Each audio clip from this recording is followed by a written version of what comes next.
Good morning and welcome to the, I'm going to say annual, but it isn't, the regular meeting of the Third Mutual.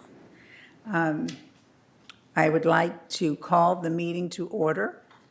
We have a full board here today. We'll talk about that later.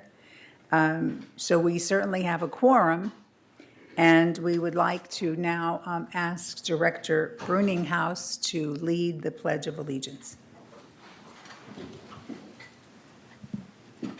I pledge allegiance to the flag of the United States of America and to the republic for which it stands, one nation, under God, indivisible, with liberty and justice for all.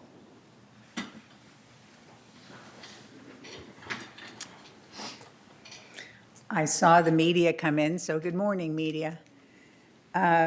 We need a motion to approve the agenda. So moved. Okay, second. So we have a second and a first. And is there any discussion? Yes, I would like to add an addendum to the agenda. It's a recording of a lien. We all have that in And front of us. And that would go on the consent calendar? Yes, Okay, And- as C2. Thank you, Bill. You're so sharp today. okay, and there's one change on the consent calendar, B1. It says, no, I think that is correct. It is approved. One was approved and one was denied. No, that is correct. It's incorrect in the actual description in the agenda further on. We can correct it then. Okay, so we have an agenda that had one correction. Do we have a motion to approve the agenda as corrected? Thank you, Roy. Second? Thank you, Jules. I'm glad you two will be our action team today. Okay, so all those in favor, please raise your hand. Okay. We have the approval of the minutes. Would we like to take these? And, oh no, we don't have a full board today, forgive me. Our board member, Steve Parsons, is on jury duty still, so that chair is empty. So approval of the minutes, do we want to do these individually or as a block? If Steve were here, he would say individually, but Bert would say all together. So how do we want to do it, Bert? All together. Okay, good. All right, so do I have a motion to approve the minutes? Bunny, and second by John. All right, any comments? I hope all of you read them. For the new members, for the new board members, you don't have to vote because how would you know if they were correct or not? You're off the hook this time. So all those in favor? All right, okay. So report of the chair. That's me. We had a wonderful turnout. Actually, 5 people ran for the board and 2 people were appointed. One of them is to my right, and you could raise your hand, Kush Bada. And you'll read out more about him. I don't want to go through it all, but he has a really good background. He is more of a generalist, as I was, and worked in the hotel business, which means that Brad will have another nitpicker on the board. Because that's how we are when you ran hotels, because you're always looking around, up, down, look up, look down, look all around. So we welcome him. And he's also in my circuit training class, so I knew him before. And he's very well liked and very thoughtful. So that's a good member. We welcome you, Kush. Thank you. We also have another board member, Jack Conley. Jack comes from Chicago. Right. How long have you lived here? 2 years. 2 years, so he's lived here enough time. And he has an extensive background in activities having to do with social causes. Right. and a lot of board experience. So we welcome Jack also to our board. And when we get to another part of this list, you'll see what committees you've already been put on. We did that in a minute. So thank you and welcome. So now we have a full board and, well, no, but he's not here, but we have everybody's in place, which is a good thing. There's something else that we want to do today, and we want to have a special thank you to a resident of 5218, 55, it's your handwriting. 5518, this is Gary Bain.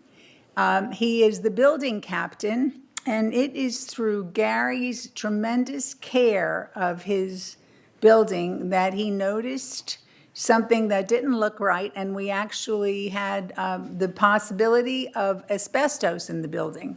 And because of his extreme care, we were able to work with our staff and notify the residents, test for it. So his extreme care took really good care of his neighbors. So I'm going to ask Bill Walsh, who is the chair of our architecture committee, to go over and congratulate you and be in the photograph that we're going to put in the paper. So congratulations and thank you.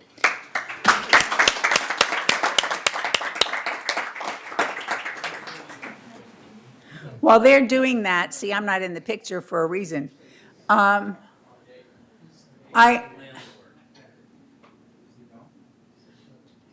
So are we taking the picture now, or? All right. So while they're taking the picture, I would like to speak of something that's very important. We have had two other buildings, and I'm not mentioning them now, where either the building captain or a resident, did you present him with the beautiful plant over there?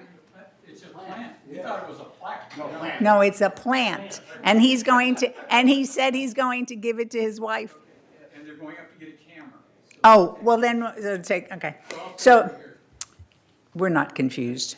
But, so we had two other buildings where the building captains or the residents reported something that could have looked like asbestos, and actually in one it was found. And we worked very, very diligently with Siobhan Foster, who is of course, our staff manager, and also with Eileen to get it taken care of. And we want to thank you for all of your hard work. We are meeting tomorrow, and these were all three-story buildings, and we're meeting tomorrow to try to figure out is there a commonality between these? Are they all new residents and they're not getting enough information? Are there contractors who just don't pay attention to any of the rules? Because we really have to stop this. I mean, first of all, it's a tremendous amount of effort on the part of staff and on the part of the residents, and ignoring the rules and being very careless is not fair to the community, and that is what, of course, we want to take care of the community. So we want to thank you very much, and we're proud of you, so thanks. So at that, my comments are over, and I am going to turn it over to open session, and that gives the residents an opportunity to come up to the microphone. So Cheryl, it's all yours.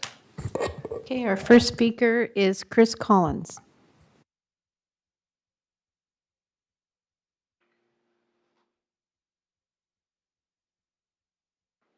Good morning, Chris. Good morning, Rosemary, and all of you. I'm Chris Collins, and it's 3306Q. I'm here to present a further update on the work of the Foundation of Laguna Woods Village. Natural disasters are a fact of life in Southern California. In the news media, we read about the threats posed by earthquakes, fires, and flooding, as well as how they affect lives. In the past year, with village support, the Foundation has been able to go back to its roots.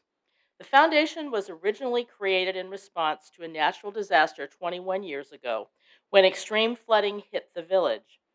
Today, the Foundation has been able to start a disaster relief fund setting aside funds to help residents if a disaster should hit the village again, and it is our hope to increase this fund.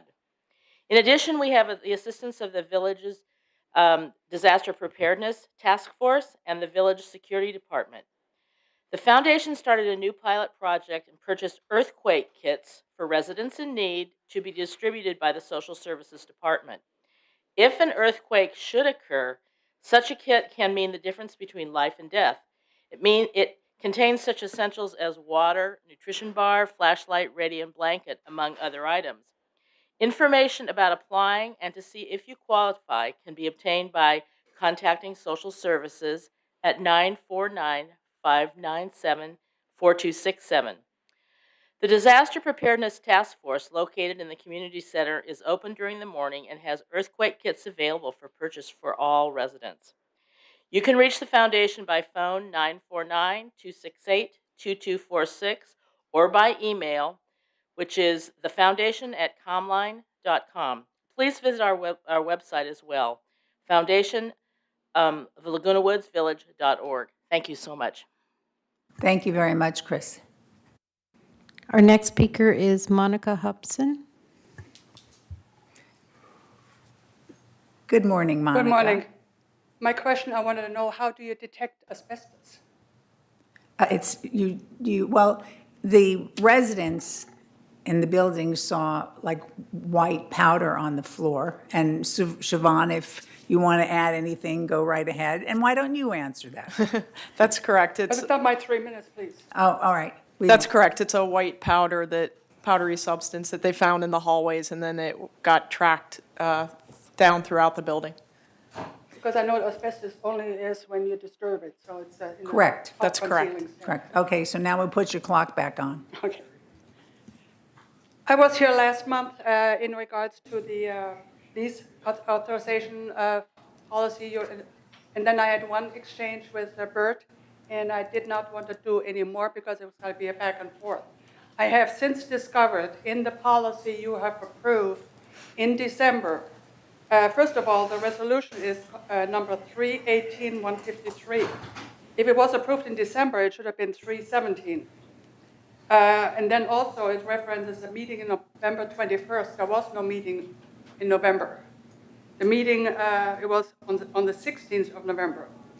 Then it references policy 31767, which is nowhere to be found. I've tried to locate and went through all the websites and what have you, nowhere to be found. Then another reference was 4 months criminal background check, and all that has been eliminated. However, I picked up a package from leasing office, and it's still required in the package. Also, the fees you have implemented are wrong in the package of the lease. So there's a lot of issues. It's not being proofread properly and put on the internet properly, and it creates a problem. Thank you. I'm sure when we're done, Bert will give you respond. No, that concludes our speakers. You know, it's because you have all of those vehicles parked in the back, and the cars couldn't park. So everybody went home.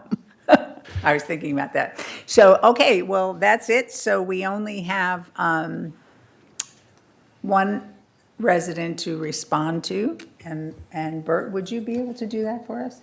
Well, I didn't get all your numbers, but let me assure you, Pamela Bashline isn't here, that we are following the latest resolution and the latest that we passed. There are no more criminal background checks.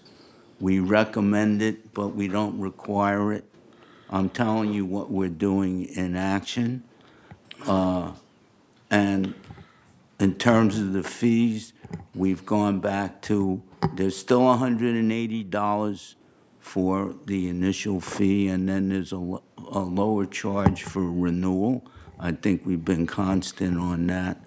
The only question was if you did not return your ID card, and now that's been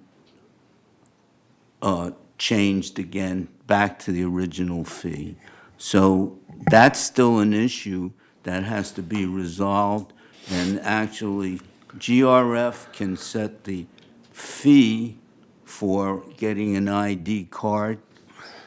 If in fact we, as part of our policy, say if you don't return it, then that is a violation, and then we can fine you for that.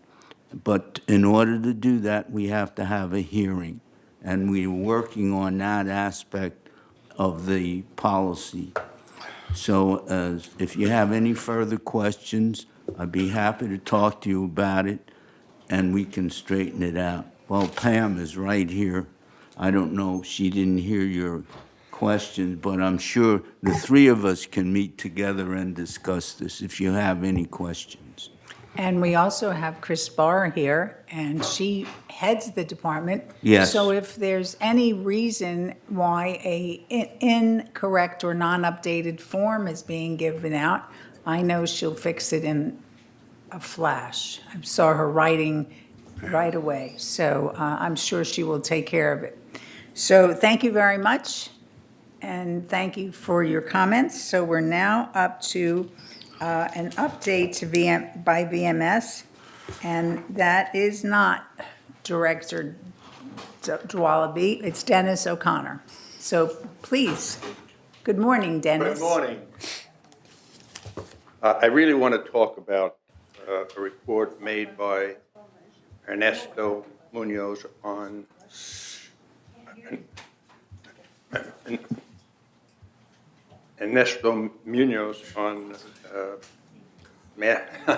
on the maintenance and construction. He gave a wonderful report a couple of weeks ago, and I want to say something about that to you.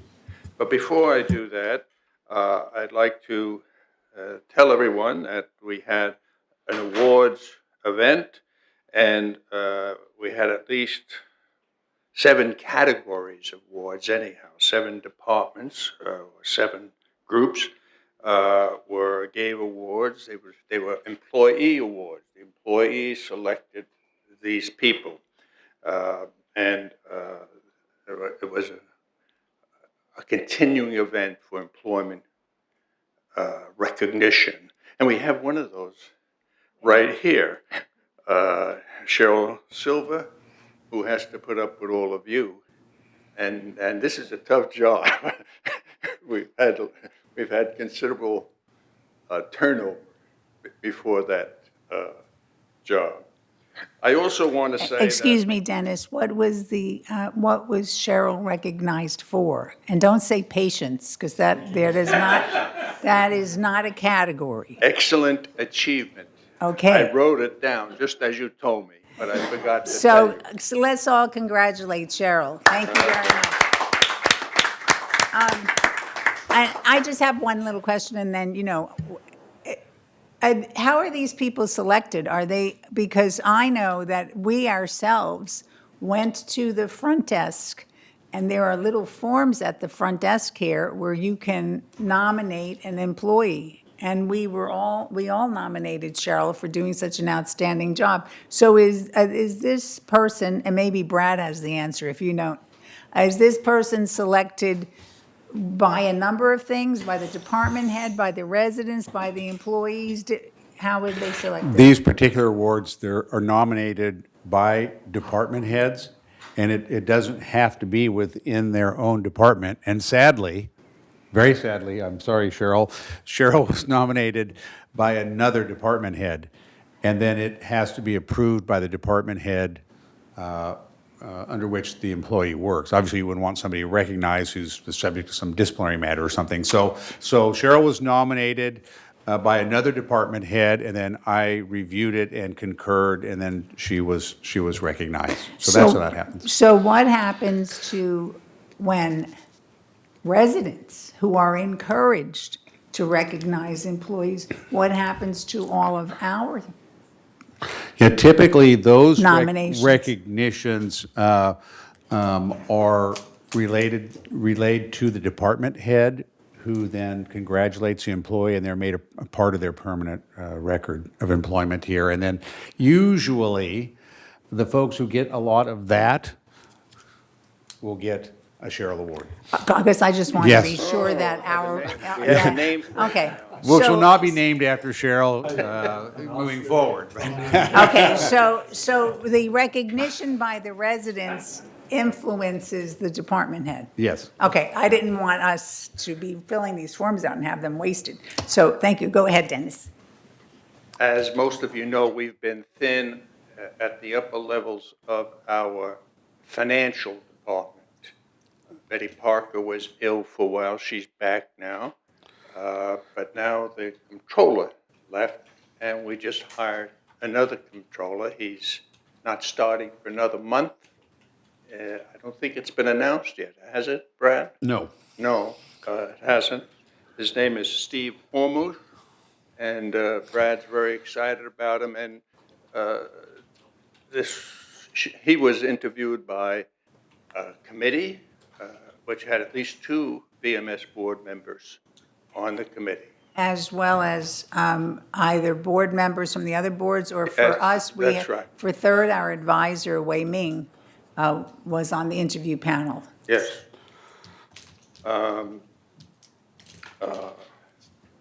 Fourth, I want to say something about social services. As some of you know, I have a wife who's wheelchair-bound and ill. I went to social services, and they gave me wonderful advice about how to get her from point A to point B at a reasonable cost.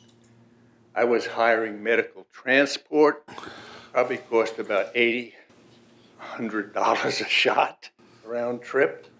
I subsequently found out I could use Planner Ride. This is terrific. I got here to the Ayers Hotel with Planner Ride. It's very smooth, very wonderful. That came from social services. You think I would know that, but I never got around to using village transportation before. I thought it was something I could just ignore, but it's a good service. In addition to that, they put me wise to AgeWell. AgeWell will take people to any medical appointment. I don't know. Certainly in this area, they go as far up as Anaheim, as a matter of fact, for $2 each way. So I saved a lot of money. I went to social services. So did you contribute some of that money to, I do, okay, good. but it wasn't that money. But other money I contributed to that. I'm using the AgeWell service for the first time in a couple of hours to take my wife to the doctor. We thank you with your family needs. Thank you for your service. So is that it? That's it on that. I want to talk about maintenance and construction for a moment, because we had a wonderful report from Ernesto, and I have some reflections about it. You know everything, but you don't get the big picture sometimes. For example, there are 2 different kinds of work that take place here. One is the regular work, plumbing, asbestos, painting, those kinds of things. And we have dedicated staff, employees of VMS, that perform that work. However, a lot of the work is done by contract, as you well know, since you issued some of those contracts. I mean, this is a lot of work. If you look at roofs, waistline, I don't know who does waistline, actually. Contract. Contractor, yeah. Yes. I thought so. We have roofing, gatehouses are all done that way, solar, HVAC, and I know very well termites because I'm currently residing in the hotel next door as they tend my building. These are all done by others. So a lot of the work that gets done around here gets done by contractors. And one of the most impressive things about Ernesto is the way he handles contractors. First of all, the request for bids is done at the end of the year far in advance. He collects the bids so that the contracts can be awarded for the next year. And he gets an early start on the work. Second, he has one of the staff members, usually engineers, but in some cases other people, follow that contract around and supervise it. Now, that's not always been the case here. You don't have to look any further than look at the lawn bowling episode, where we put in new lawn bowling surfaces at considerable cost. It was GRF cost, but basically, you guys pay, or we pay. How many years it lasts? 3 years, Brad? Maybe 5. Maybe 5, and we had to replace it, also at considerable cost. So that if we have people following on this, we get the job done quickly and done the right way. It wasn't always that way, and Ernesto is up to speed. I also asked Ernesto a few weeks ago about what happens if he leaves. Do these things continue? And this, I know Rosemary talks about succession.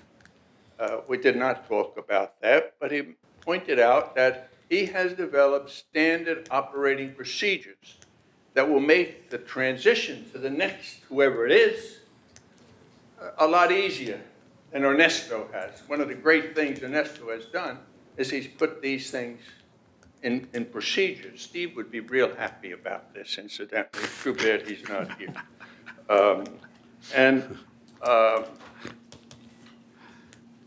It's just a remarkable, different job than we had in the past. And it's because Brad has gone out, hired people that can do this kind of supervision and support to the contractors and keep our workers on the job as well. It's a remarkable achievement, and it just blew me away. I mean, I knew all that stuff, but I didn't put it all together. So that's what I want to say. I used up more than my time. I'm sorry. That's okay. Thank you very much, Dennis, and thank you for your service. Okay, the next thing on the agenda, gee. I crossed it out. No. It's my turn. No. The next thing on the agenda is a report by our CEO. Your agenda. Brad Hudson. Madam We're President. And we're timing you. Good. Madam President, honorable members of the board, third community, it's always a pleasure to be here to chat a bit. I want to follow up a little bit on some of Dennis's comments and thank the residents and members who assisted in some of our recruitments. You know, we've had a few of these high-level recruitments lately with Siobhan's recruitment and also Eileen's. A number of board members participated in that, and I think I recognize them, but I did want to recognize all the members who helped in the recruitment of our new controller, Steve Hormuth, Wei Ming, which you mentioned represented a third board on that committee, as Diane Phelps, who's the treasurer of GRF, participated. Donna Dwalby, who's the second vice president of VMS, participated as well, and then Gary Morrison, who's the treasurer of United. So we had a pretty good group of board members, and then, of course, a couple of staff members, including Carrie, our new HR director, and everybody was unanimous in their praise for the selectee in this instance. Not always the case, but over the last 3 recruitments, the selections were unanimous amongst the board members, staff, and resident participants. So that's always a good sign that you're doing a few things right anyway. I did want to just briefly comment on the golf tournament, which was quite successful and raised considerable resources for the foundation, which happened last weekend. And there are so many resident and staff volunteers, and I know a lot of sponsors were involved. And Tom, our new manager of the golf course, added some really good features that I think made the tournament quite spectacular, and I've heard nothing but positive comments, so I wanted to share that with you. The other part of that is we held off on the sort of Village Greens 19 restaurant remodel until after the tournament, and so that has started in earnest yesterday. And so they are still open.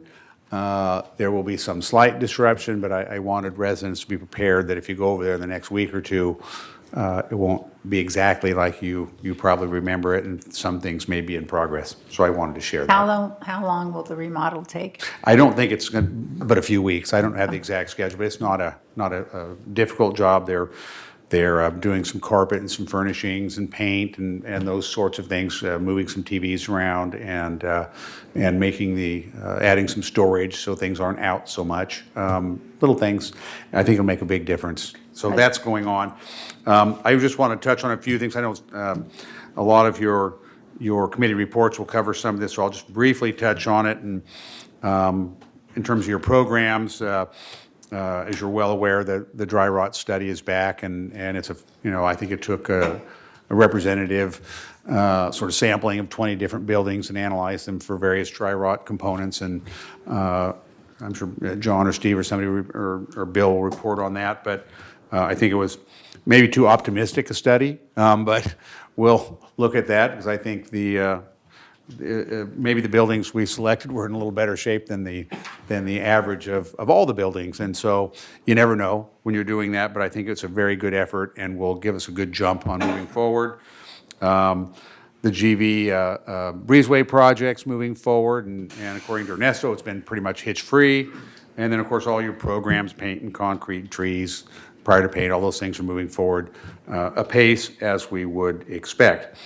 Third, residents can expect some disturbance at some of the gates as that project moves forward, particularly at 10, 11, and 12.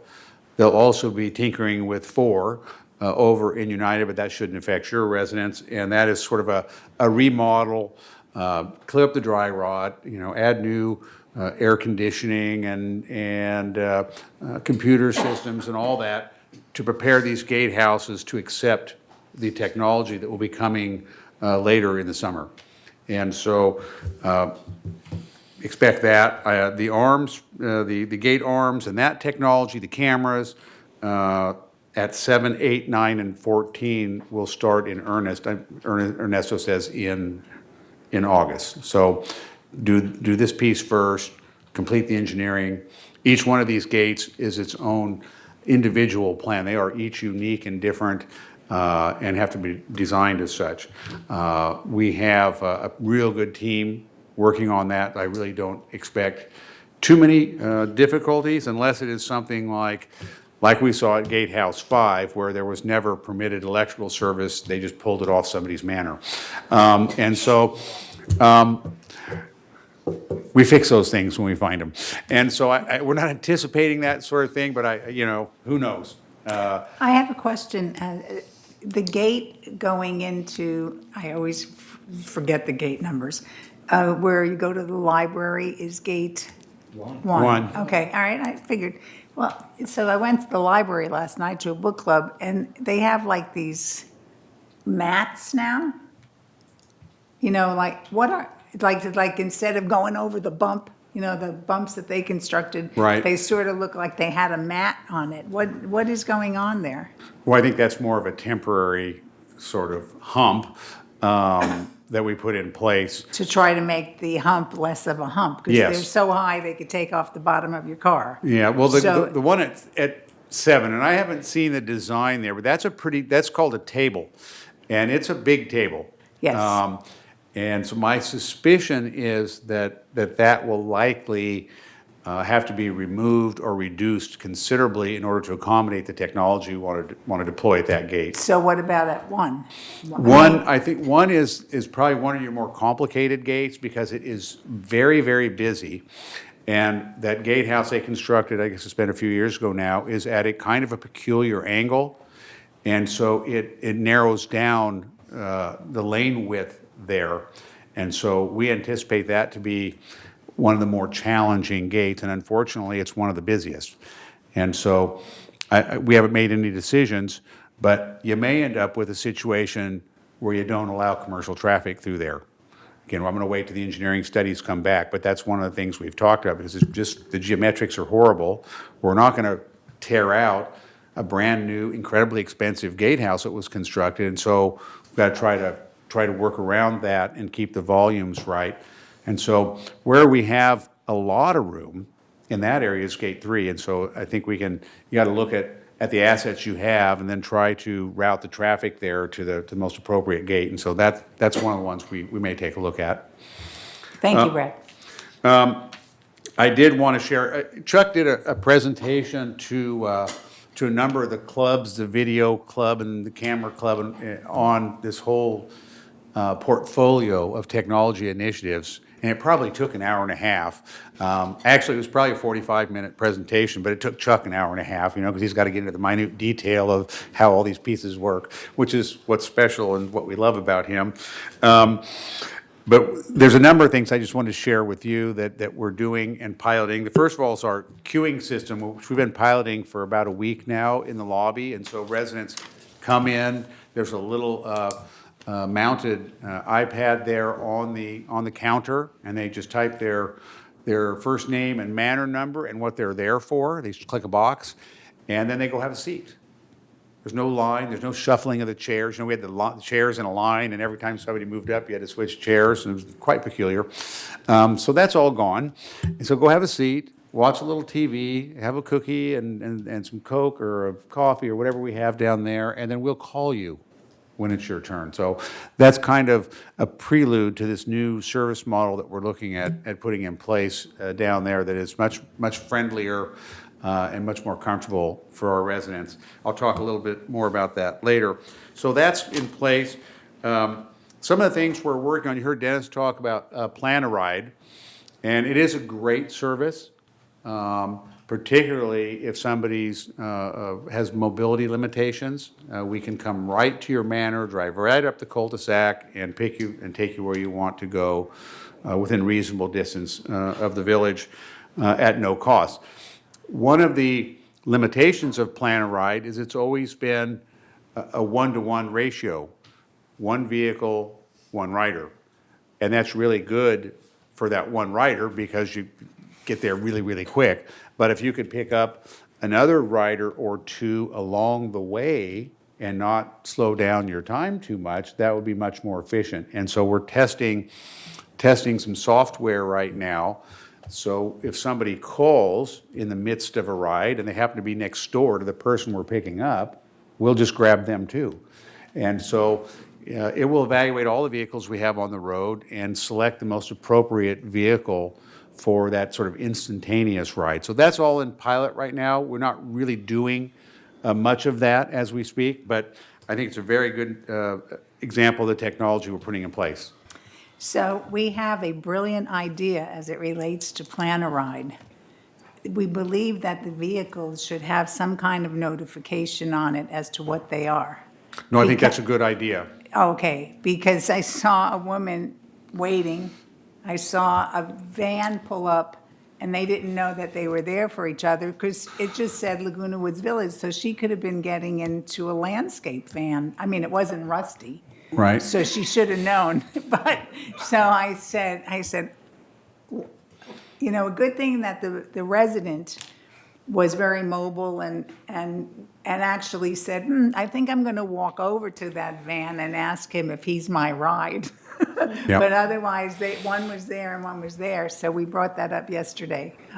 Almost all of our vehicles that we use are single purpose, whether they're plumbing or carpentry, Right. landscape, they should be labeled accordingly. I think it's another part of the accountability So piece what we will you want to have call, here. what will you call it? the planner ride van? You know, I'm not sure. Probably transportation or transit or something like that, unless we come up with a really cool name for our sort of planner ride. I don't want to put planner ride on there. You don't want to put PAR on it. I don't want to put either. PAR on there. So, So yeah, but, we'll come up with something that Eileen and Bruce decide to meets the and the mobility committee kind of meets the definition of what we're trying to do, and I think it'll be a very cool service for our residents. thank you. The other thing they're piloting now, they got a couple of work centers on this, is the work order entry system, which is sort of like the UPS model for delivering services, where there's a lot of touch points with the customer. You can track things. Folks are deployed in the field. Right now, you know, they are handed slips of paper at the beginning of the day, and they wander off and complete these tasks. But what if, again, I'll use the next door neighbor thing. You've got a little plumbing issue, and your next door neighbor now has a plumbing issue while the plumber's in your manor. How do we get that guy to go next door and take care of that one while he's in the vicinity? And so that's why we want to have the work order entry system that will not only deploy resources in an efficient manner, but also track how much time and provide an accountability piece as well. You know, if one guy can do 20 toilets in a day and another guy's doing 2, you know, we might want to take a look at that, see what's happening. So that's a good piece. Credit card payments are right around the corner. Website Which upgrade. corner? Yeah. Well, it's kind of down the block a bit. But, you know. Actually, it's funny, I just wrote that down on my Yeah. piece of paper and you said it, so. No, that's good. And then website upgrades as well are along the way. We're going with a more straight down, drop down menu approach instead of the hamburger menu, which gives residents many more options to single click and access something. Right now, you get into 2 or 3 clicks there, and I think some of us lose our way, and myself included. And so with the straight drop downs, you just go right to the thing you want, and I like that much better. And then I'm really happy with this one is, and I think it's going to make a huge difference for our residents, is the we used to call them MDC in the police business, but they're mobile computers in the public safety or security vehicles. And what has typically happened, these guys go out for a call or two, and then they come back to the office for an hour or two to type up all the reports for all that. And so when you have, in law enforcement, you never want to turn a mobile asset into a fixed asset. It's not very efficient. And so they will stay in the field, they will have that unit there, they can do the reports right in their vehicle. They'll be much more automated, but they'll always be in the field where we want them. And so that's a huge enhancement, and will increase the efficiency of those officers several times, because they'll always be out in the field where they're supposed to be. And then a couple changes at the community center I wanted to share. There's a pretty big change in how we've had this building loaded and how services are provided, where they're provided. And the first piece of that will be moving manor alterations over to the spruce room. And I've been talking about this for a month or so, and I just want to continue to share this. It probably won't start for another month or two, but I want residents, when they show up and see things jumbled up, to at least know that we warned them. And so that's a pretty easy fix. Manor alterations doesn't really fit with resident services. Those interactions are rather lengthy and technical, and sometimes can be a little adversarial. And so I think, for the most part, those need to happen in a place where you can lay out a set of plans and talk about things, and probably in many instances where you can do it by appointment, because you might need a half an hour. And so we are setting up an appointment system for that. So if you have a complicated alteration, you don't have to stand up in the counter, in front of everyone, and haggle about whether you can do this or that. You can sit down with an appointment, take your time, and go through the issues and not feel pressured. So I think that's a big upgrade. Resident services will be getting I'm sorry, I have a question. So the spruce room will be then taken out of meeting room inventory? and It's pretty turned- much out already. Okay. Yeah. And how many people will be working in there? Or is it, if it's just by appointment? No, it's like 5 or 6 people. It's a room full. Okay. And my hope is also, city manager doesn't like this when I say it publicly, but we'd like to have the city to have some hours there too, so our residents can maybe get some one-stop service as well. And that could work both ways too. We could do that both ways, and the city's been generally supportive of that concept. And then, But didn't they want us to pay a lot for it? I think that a couple years ago, they had mentioned that, but I think we're moving in a different direction Good. now. Resident services will see a huge change. I don't know who designed that existing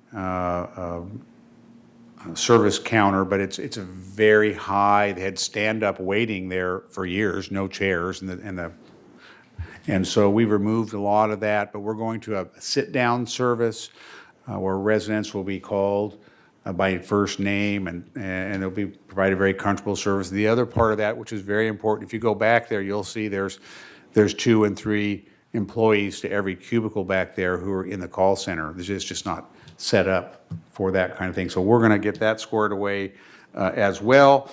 And then sometime probably around that will happen in the fall, and then maybe late summer, fall. And then right after that, security will be moving up to the 3rd floor. And so I should point out that resident services will be in the old gym space for probably 6 weeks or so while the new resident services is being constructed. So that will be a little bit of a disruption for employees coming into the community center, but it's a very short-term circumstance.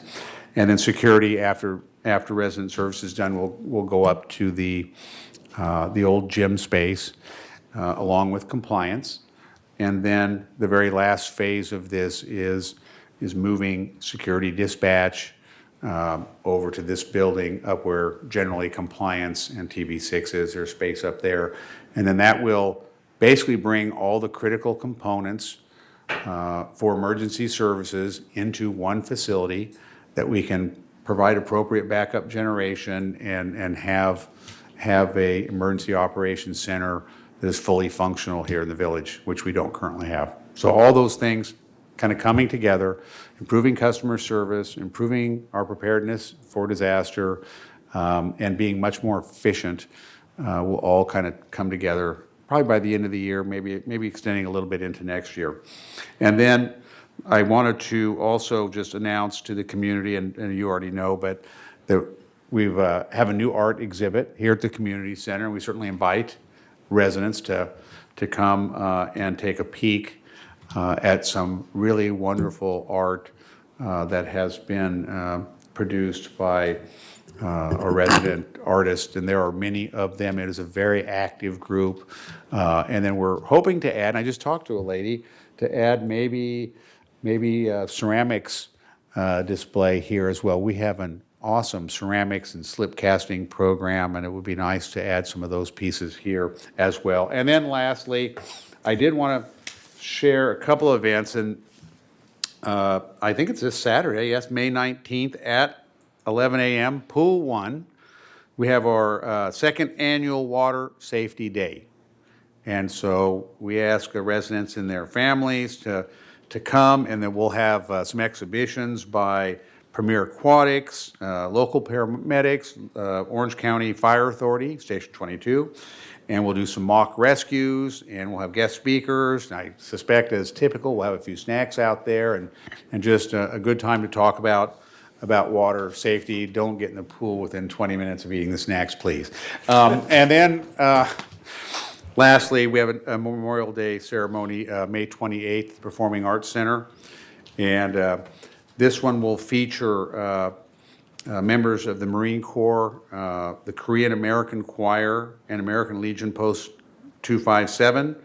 And then the All-American Boys Chorus will perform at 1 p.m. So that's kind of evolved into kind of a nifty event, and I thank Brian and there's a number of residents who participate in this, and some of their names escape me, but one that doesn't is Joe Rainey, who's a member of the Post, former VMS member and on the city council, but a big supporter of veterans and veterans issues, and I certainly thank him for that. That concludes my comments. Okay, so I, We knew to jump in there quickly. right, I know. I have two questions, but I was going to ask the board if they had any questions, and then I saw these two hands going up. I didn't know which one went up first. Mine. So, so, Well, I was going to defer, Bert, but now we want to argue all on right, that. so, yeah, we have some questions too, but we'll make sure that they're nice questions. Good, Okay. that's kind of like, Okay, all right, go ahead, Bert. Not really a question, I just, you didn't mention the senior tournament. National Senior Tournament is on this week. It's a national event at our tennis courts. And I think this is the third or fourth year that it's being held here.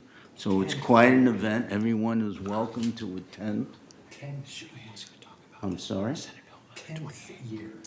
10 what? Or is that closed? 10th year? No, I think it's. Are you sure yeah, about it? That's what Brian Gruner reported. Okay, it's our 10th year. Time really flies when you're having fun and playing tennis. it's a really, the USTA, I think it's 70 and over, if I remember right. Yeah. Is a huge event, and I thank you for correcting my neglect there. And we have wonderful facilities to host it in. Over the last couple of years, we've redone the courts and the lights and the nets, and really have it upgraded. And this event is well hosted there. Thank you. Okay, so the next hand up was William Walsh. You can call me Bill. Okay. Okay. Couple of questions. A quick update on the issue with the Shepherd's Crook on fencing. And then the other one is, do you have any news from Sacramento? Thank you. Yeah, I was just thinking about the Shepherd's Crook, because I met with Bruce this morning, because the first part of that is removing, at least in part, that forest that's in there. And so In there where? Along- We're on Ridge- speaking- on Ridge All right, we're speaking route, to our residents who might not know where there is. kind of directly east of the former dog park, or at least the end of the former dog park. There's a lot of material there. We went out to bid, and we'll have some discussions with, and it's probably an MNC thing, really, because the bids we've got an odd spread. You got one that's like 120, and one that's 60, and one that's 30. And so we're like, that's, folks are viewing this quite differently. And so we have our thoughts on that, but we'll be meeting with MNC to go over those bids and share with them our recommendation. That can proceed relatively quickly. I think we're looking for, the other part of that is, okay, now you got that out of there, what are you gonna do to secure that area? And I think that's where the Shepherd's Crooks come in, and I'm looking at a aesthetically acceptable design that provides the security that we need. I think the first design we had was a little penitentiary-like, and so I'm trying to not have that look if we can avoid it. Let's get the security, but let's not look like a penitentiary. And then on Sacramento, we had a very good week up there. Yesterday, actually, it was one day. I was up and back on Monday, and I testified before the Judicial Committee of the Senate, and they approved unanimously moving our bill to the floor of the Senate. That bill would do three things. Probably first and foremost is that it would allow specifically election by acclamation when the number of candidates for the board is less than or equal to the number of openings you have. If you remember last year, I think that between United and Third, we probably spent close to $60,000 on two unnecessary elections where the number of board openings and the number of candidates was exactly the same. But unnecessary, but required by law. Required, absolutely. That's not a lot of choice here for board or management. We to don't make. want anyone to think we spent money No, unnecessarily. certainly the board did not, and it's not the only instance where the state has compelled us and others to spend money unnecessarily. And so I want to clarify that. And then the other two things it does, it changes the 30-day notice requirement to 28 days, so you don't have to have these Friday meetings anymore to do the business that you should have done on TV as a regular meeting, if not for, again, another state law that compels some of these actions that are unnecessary if the law was slightly different. So that's good. And then the other one is, I think it has the potential probably to save the most money, is to allow residents to electronically request that they receive communications from the third board and all the boards directly. And so right now, we mail out and spend hundreds of thousands of dollars a year mailing out big, huge packets from all the boards. And we mail, and we do community mailings. One is much more expensive, but twice a year, because we just sent out the audit report. Right. So this would allow them, right now, the current law requires them to send us a letter to request electronic communications. This change would allow them to request that electronically, which would mean we could send an e-blast out and ask residents to opt in, and they could click a button and opt in, and then we could put them on our electronic mailing list. Really has the potential to save a lot of money and a lot of effort. I mean, that's a lot of work to stuff all those and mail them out. And I don't know how many people take advantage of reading the extensive stuff we send. I know I'm a member of a couple HOAs, and I don't really read too much of that stuff. I do now. But before I worked here, I don't think I ever read it, you know. So I think our bill's well received, and we're well represented in Sacramento. And now really, I think the effort shifts to the Assembly and getting this pushed through, but also there's a couple of bills out there that are quite offensive to us, and I think we need to fight those. And they deal with things like the board's authority to set guidelines in election matters. They deal with resident privacy. We have a pretty strict policy of trying to maintain resident privacy in all matters, and this would really pierce that and allow residents to get information on their neighbors. And I know that you would join the other boards and myself in opposing any such matter that would make confidential resident information available to the public at large. So that's where we go now, and I certainly thank the third board for your support as we push this agenda forward. So I had two questions. But did anyone else have a question for Brad? Kush. I know, I saw him. Kush, yes, go ahead. But don't start out being like making Brad crazy, because then he'll... Not yet. I have a couple of questions. I was listening to your whole spiel. The dry rot report that you mentioned, you sampled 20 buildings. Were they all United or United? No, these were all yours. This was third, all third. So that's what I wanted to ensure, that was this a third and United or just? No, third? just third. I don't know, Bill or John maybe is going to report on the detail probably as your committee report. I know maybe it hasn't been presented to the committee The only yet. thing we know is it's So I jumped the gun, okay. It's 450 pages, that's all, right? Something It's like pretty that. thick. I saw it Thick. sitting on Ernesto's desk. We have never seen it. So, well, Okay. John has. Well, I shouldn't have probably talked about it then. We'll let- Ernesto's going to not be happy with me. We'll let somebody read it and we'll listen. The planner right thing sounds like a great idea, and if you're selecting cars, I would strongly recommend that you review the cars that are being used by the Access Paratransit service from LA County, and another mention for the gentleman from the VMS board, that we have Orange County Access, which could be very beneficial for him also. Yeah. Okay, is that it? Yep. All right, I had just two things. We do want to thank the security officers who have worked so diligently with our alterations group, because in my neighborhood at least, there are fewer construction vehicles parked in visitor parking.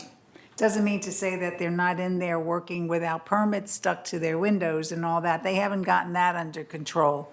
But the vehicles, so security is doing, it's much better. I'll walk out and some of them might be there unloading and then they move. So I hope that that's happening in a lot of areas in here. And if it isn't happening, please, if you see vehicles out there, you should contact security. But it is improving. We have a Which is- designated person who's Right, doing that now. Right, and that's good. I mean, I saw someone for a while on Saturday, but I wasn't going to call security, it was like, okay. And then the other thing is I know that we were very dissatisfied with Southern California's conduct during the power outage that we had, a number of weeks ago. And then, so I know that we went and asked SCE to come to talk to us, and I was told that it didn't really address very much, I'm looking at Bill, our plan for power outages. So the thing is we in the community are still waiting for what is your plan? What are you doing? What do people do when there's a power outage? Because we have disaster preparedness, we have earthquake preparedness, but the constant thing that we have is power outages, and that impacts everybody. So we had asked for something. I know I've been bothering Siobhan about it because she couldn't believe the stuff that we were reporting. Nobody reset the timers, so the time wasn't coming on. So is that plan done? Almost done? Is it Yeah, I don't gonna think be it's done yet, but I know it's a work in progress, and we had some meetings with Edison recently. Well, I don't think Edison is, it didn't seem that, and Bill he's ready to jump on. They the would mic, but- prefer that we not interfere in their relationship with their customers. That would be their preference. Now, we've already told them, well, that's not really an option for us. And so what would be your second preference? And so we're kind of working through that process. But Well, it's there's very- going to be it's many, important. many outages here. There is a lot of equipment that needs to be upgraded in our community. And that's going to create even more outages, though planned outages, which are certainly easier to deal with than the unplanned ones. But the infrastructure here is very deficient. It needs to be replaced. And unfortunately for Edison, you have two former public works directors working in your senior management staff and two more that could have been public works directors had they chosen to. And so we know you just don't get to come into our property and start doing your thing. You need to get a right of entry to do that, and we need to know where your easements are at. We don't even know if they have recorded easements here on some of this stuff. So it is, so Ernesto and Siobhan are putting Edison to that task of what are you doing here? Is it within a recorded easement that you have? And how are you going to get to that easement through our gates? And just that whole process. And now how do we notify our residents of what you're planning to do and how it's going to affect them? So it's a different process than they've ever experienced here before, mainly because the prior management company here really didn't know how to deal with utilities, and we do. But there are two components then. Yeah. There's the planned and the unplanned. Right. I feel like you're really working on the planned because you really jumped in on it, but it's the unplanned. The plan is easier to work The on. unplanned is the one that really, that it seems that you can direct that more on your own insofar as what are we going to do. Bill, did you have something? Yeah, I think that the gentleman who came and spoke to us at the MNC, most of us were attending that, sitting around the podium here, but, I mean, the dais here. But I think the thing that I took away from it is that those residents who have medical devices that are going to be impacted by even an unplanned outage, I know Eileen Pollan took some phone numbers down, and you can get a hold of her. And or you can go onto the Edison website if you're so inclined, and you can actually contact them and make them aware of who you are and the fact that you have medical devices that are going to be impacted for an outage, and they are supposed to take that into consideration when they're coming out to deal with an outage, particularly if one is going to be an extended outage. Again, I think the message is, if you do have medical devices that have battery backups, make sure that they're functioning properly. Make sure you get new batteries in there, because yes, this is an aged infrastructure in here. Actually, the second day when they sent the PAR representative to the United Board meeting, the PAR is the subcontractor who does all this work for Edison. They are going to replace, their plan is to replace 11,000 feet of cable in conduit and 7 transformers. That's what I walked away with. And they, Is that a like you lot? say, we haven't seen a plan. That's a lot, 11,000 feet. I will guarantee you from That's a personal. couple miles worth. Okay. I had 3 days of eight-hour outages at my manor 2 years ago, and they had to dig a 6-foot hole, and they pulled cable, and they had a heck of a time because it was not in conduit. And I have a suspicion that is a problem all over the community, that they have buried cabling that they never put in conduit. So they're coming through. They have a $20 billion modernization program budgeted for their entire service area. They're working on the first $5 billion of that right now.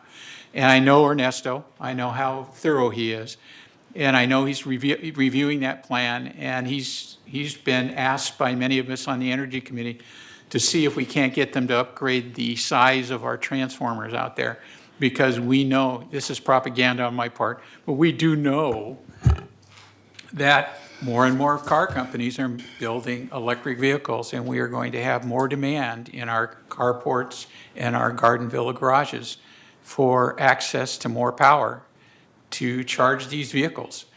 And these transformers that we have in our community are woefully underpowered.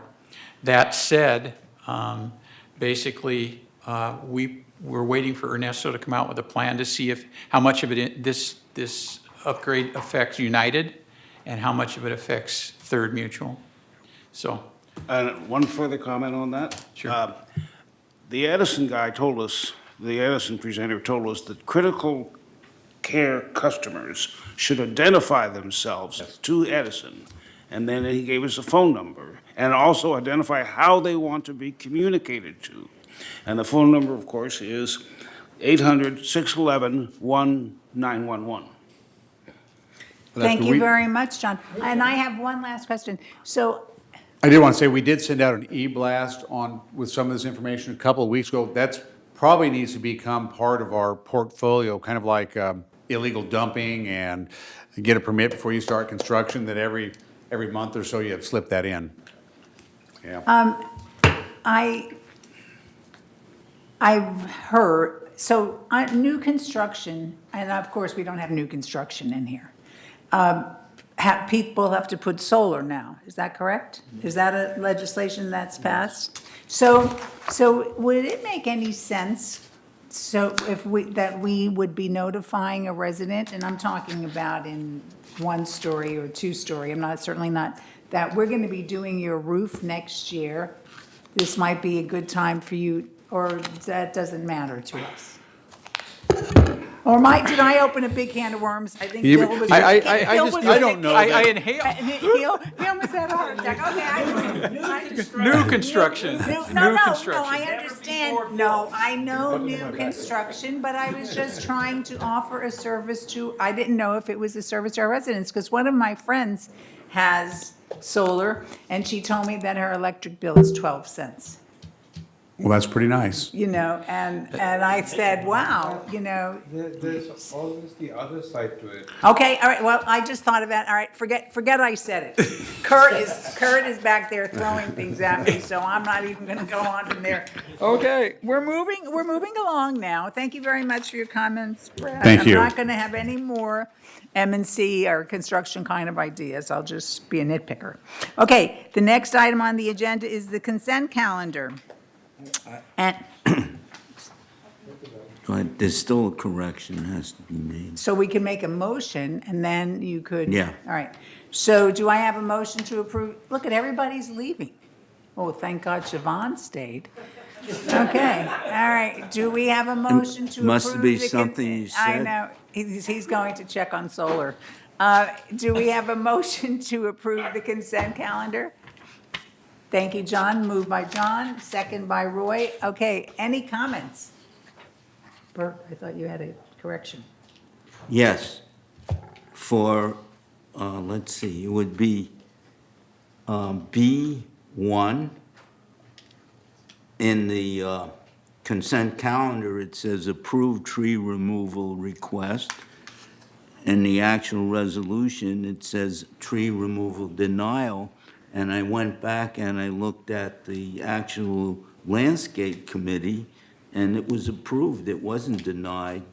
So there's some disconnect here. I think it really is tree removal approval for that. That's for 2253C.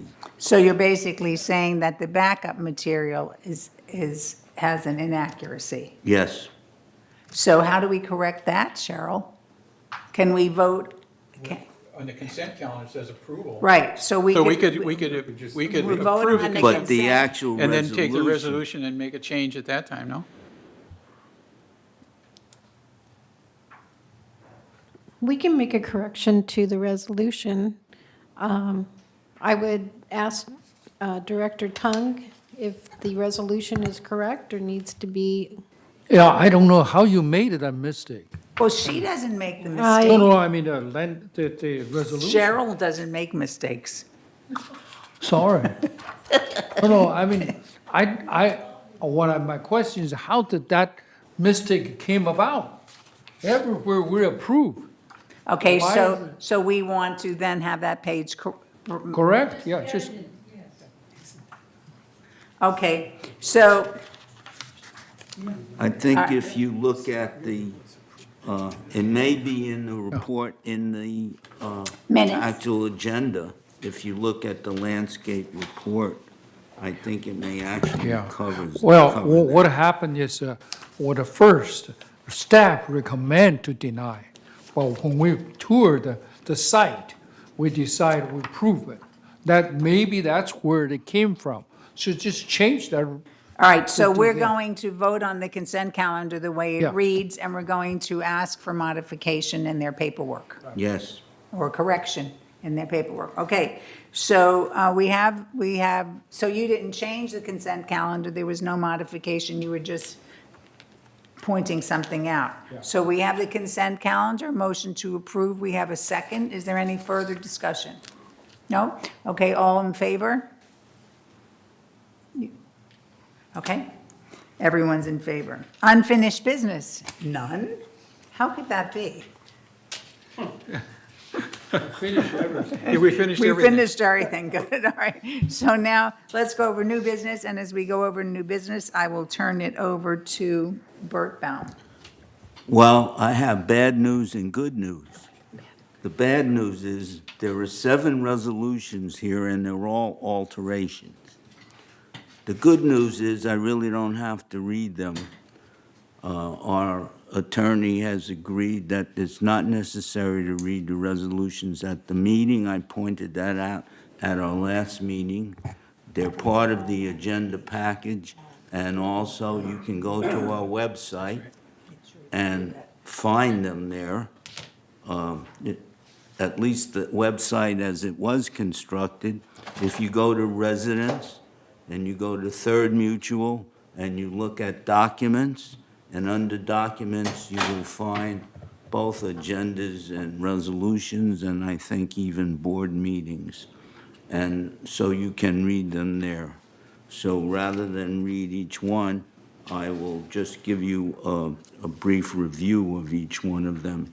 Yeah, and Bert, we want to remind everybody that these are modifications to existing standards. Yes. They are Well, not new standards. They're yes. standards that have been upgraded to the 2018 world of Yes, alterations. I was going to point that out. Oh, okay. But thank you. Yeah, okay. There are actually currently 40 alteration standards, and our architectural committee and the staff has been going through this, and they're reviewing and updating them to reflect changes in technology, materials, and construction, and we've had quite a few already. So the first one on the ones we're looking at today is Alteration Standard 45, solar panel, two-story buildings. And what we're doing there is we're rescinding it because there's numerous skylight and solar tube installations on multi-story buildings, and the space allocated for solar panels has become increasingly difficult. So we're going to start all over. And particularly since now the state law says that solar panel installations would still be permitted on multi-story buildings.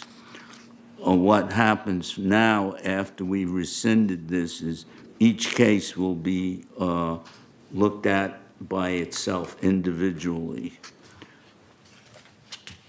So that is resolution page 13A, page 2 of 2.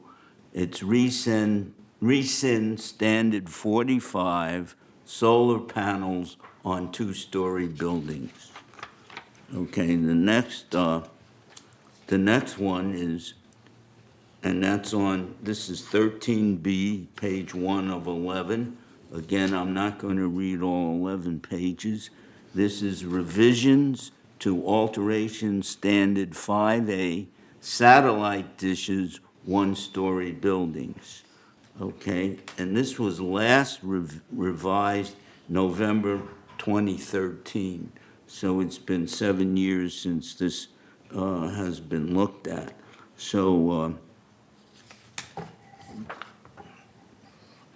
Bert, can Yes. I make one comment? yes, On this item 3.7, the state says only one satellite dish per manor is allowed. I guess the bill point out that's a standard.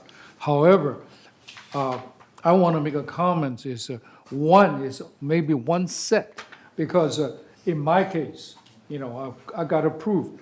I have one dish for HD, one dish for international. But, that's not like two different companies. So somehow maybe we want to clarify that. well, I think if you have an issue like that, Yeah. and I think it's a very good procedure to go to our alterations desk. For variations, and ask and for variation. speak to them before you do any of this. Of course. I think any kind of alteration, and you can settle it there, okay? But thank you for raising this. And Bert, I just have a Scrivener's, what I consider a Scrivener's error under the section 3.4 of that. We, at the advice of council, changed the word shall to must in a lot of places. But in this particular statement, the way it reads doesn't read very, very well English. That's not in the resolution. That's in the actual You're talking about standard. the installation Yeah, it's guidelines? already in the standard. That's on page 9 of 11 under 13B, section 3.4. If you read that sentence, it doesn't read well. No satellite dish or any portion of a satellite dish and its related members must be attached.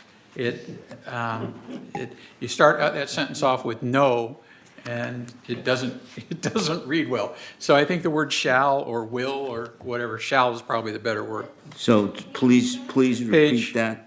Page, agenda item 13B, page 9 of 11, bottom of the page, section 3.4. Right, the second to the last sentence there, it says, no satellite dish or any portion of a satellite and its related members must be attached. And it just doesn't read well. So shall be attached. I think Kurt's got that noted, so, Okay. okay. Well, let me just describe some of the changes in this building, or reinforce some of the points in this standard and there's 3.1, satellite dish installation is permitted on exclusive use common area. We're talking about patios, atriums, or courtyards. And satellite, the resident or the member must coordinate with and receive approval, as I said before, from the alteration department for all satellite dish locations. And should the proposed location of a satellite dish be in a location that is currently occupied by a functional solar panel, an alternate location will be designated by the alteration department, and all satellite dish installations must be removed at the time of resale. Now, I move this, and we should move the previous one too, to make sure that it's officially been rescinded. So if I could go back to 13A, that's the rescinding of solar panel on two-story buildings. I move that resolution. I second it. These get postponed. Okay, this has a 30-day waiting period. So if there's further discussion, we agree on the wording, then it will happen in 30 days. So we don't vote on it now? No, Okay. okay. Yes? Yes, Bunny? On 3.4, Which one are we talking about? the one that Bill was talking about, Yeah, that's the and it second doesn't one. read well, all we have to do is change must to can. Okay, Read so you have, so these are on 30-day notification, so you have 30 days Right. to send in your corrections, and the corrections would go to Bill, Okay, Okay, or yeah, to go to Kurt. No, you Kurt- can't, you Kurt took can note of that. change the wording today. Oh, You yeah, have but, to- the editing, we can edit anything. yeah, but generally, we don't edit at this meeting. Okay, Because then we would be here till tonight. okay, So so a director could say, I have editorial comments, and then we'll just make sure they're edited afterwards, because we can't go back, we'll be here like forever. okay, so I will move revise alteration standard 5A satellite dishes, one-story buildings. I so move. do we need a second on those Yes. motions? Okay. We should vote each one. We don't vote now. We vote, we agree to, we second it. And second it, and then Yes. it gets time for correction, Yes. and then we Right. vote. 30 when we have days. 30 days, okay. Right, Yeah. and by the way, just for information, our next board meeting in June, it will be longer than the 30-day period, so we can take care of all of these at that board meeting. Okay. We don't have to call a special meeting. And did you already mention that these are not new? Yes, we Twice. mentioned them. Twice, we'll mention it again. We are not adding new things, we are trying to update and correct existing standards. We are going through all 40, or at least our staff is. Okay, now I'm up to agenda item 13C, page 1 Excuse of me, 14. Yes? for the record, who seconded the motion for 13B? Ro- You did? I thought Oh, you, no, one of these gentlemen did. Roy did. Jules or Roy, did you? I didn't, but I will. Well, I thought I did, and then I thought you did too. oh, okay. So who made the motion? Bert. Bert, Bert. okay. Yeah, he makes it, and then you say, all right, good, all right, thank you. Okay. We are now up to item 13C, page 1 of 14. This is satellite dishes for two-story buildings. Okay, this is a revision to alteration standard 5B, satellite dishes, two-story buildings. And the same issues that I discussed for the one-story go for the two-story too, in terms of where they can be located. And all these satellite dish installations must be removed at the time of resale. I move this resolution. And seconded by Roy. Okay, so we're This will go on the 30-day waiting period. Thank you. Okay, moving right along. We are now up to revision to alteration standard 12, exterior wall attachments. And in the discussion, there are, and it's on item, this is agenda item 13D, page 1 of 7. And there are two, I guess, 2 or 3 revisions to the standard. 3.1, tile and veneer used on a vertical surface exterior wall must be attached with thin set epoxy mortar mixes. And 3.2, tile and veneer used will be limited to use on stucco covered exterior chimneys and entry columns. And this section has been added to the standard. This is 4.5. All trellis and wrought iron shall be mounted vertically. I move this resolution. Oh, I can't. Jules, second. Okay, this is also now awaiting a 30-day approval. Is it is it okay to have discussion? Yes, you can have a discussion. I'm absolutely opposed to any resolution that will not allow you to hang a flag on your building, on the exterior. Well- Absolutely opposed. We're only okay. Okay, so, America.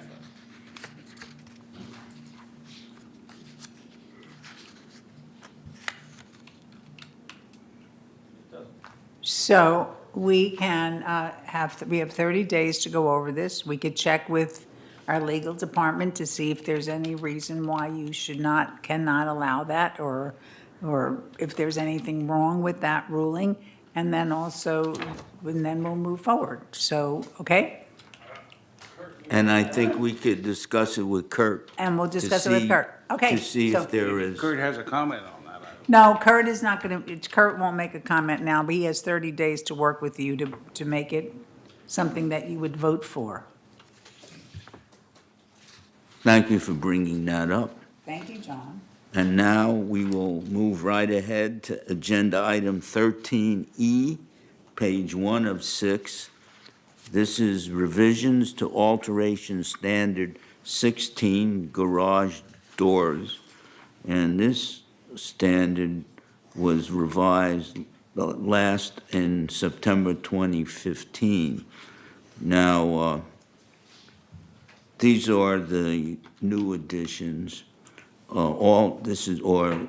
Amendments. Section 2.3, all garage doors in multi-unit buildings shall be selected and/or painted to maintain an appearance that conforms to the approved paint color criteria as dictated by the mutual's policy on exterior paint colors and procedures. I guess 2.4 has been eliminated. 2.5, all garage doors shall be of aluminum or steel construction. One piece or AL panel style is optional. AL style shall be limited to 5 panels maximum. And I should point out that banning essentially wooden garage doors is part of our overall policy now. We're trying to get away from wood in any kind of construction where we can do that in order to eliminate dry rot problems. Bert, I have a question for Kurt, since he's sitting back there. What's an AL Yeah. style? Yes, is it aluminum? It's a typo, it should say sectional. So somebody that would read this in the future would know what AL is. No, it's a typo, we'll fix it. Oh, I'm sorry, I didn't hear. It should Okay. say sectional.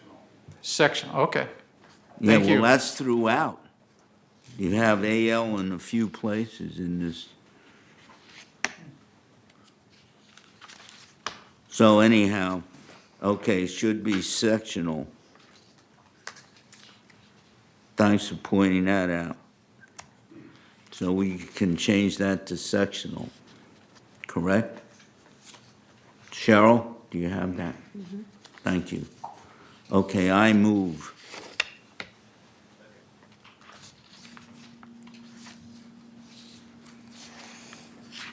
Do we have a second? Sean. Thank you, John. Okay, we're up to agenda item 13F, page 1 of 6, revisions to alteration standard 26, skylight installations. This was last revised in May of 2003. And the main changes are maximum, this is 2.8, maximum skylight size must not exceed International Building Code and Tile 24 requirements. All non-standard skylights are to be reviewed by the Mutual's Board of Directors. And this section has been added, 2.15, no trusses shall be cut in the installation of skylights. So I move this resolution. Second.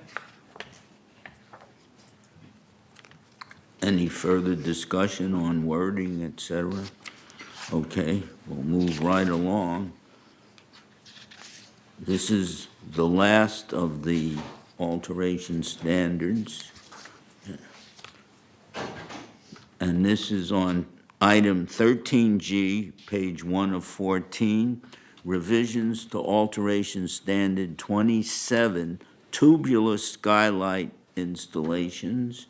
And this was last revised in May 2070. And the committee, this was the architectural committee proposes the following addition to the standard. This is 3.11. No trusses shall be cut in the installation of skylights.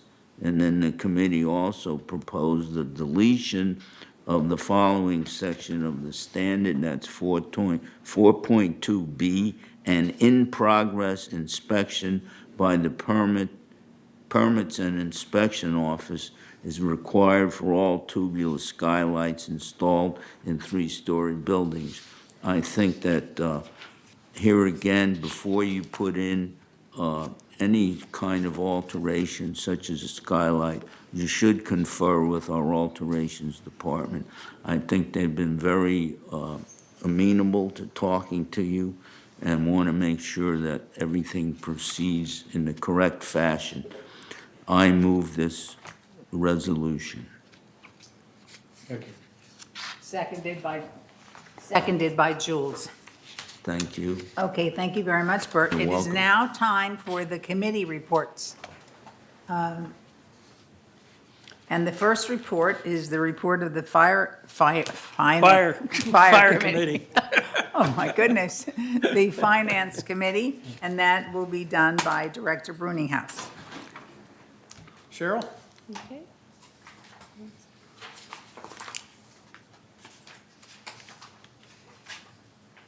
There we go.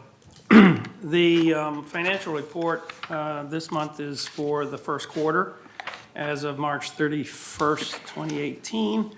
If you look at the income statement, total revenue is $8,426,000. Total expense, $6,642,000. And we're in the black, $1,784,000. So another quarter in the black. Somebody's doing a very good job. Good job, Financial report, income statement for operating. As you know, we split our budgets into two areas, operating and reserve. Here's the operating totals. Total revenue, $5,061,000. Total expense, $4,810,000. And our net revenue over expense, $251,000. So we're staying very close to what the budget calls for. If you look at the next slide, you'll see our reserve. Assessment revenue totaling $3,289,000.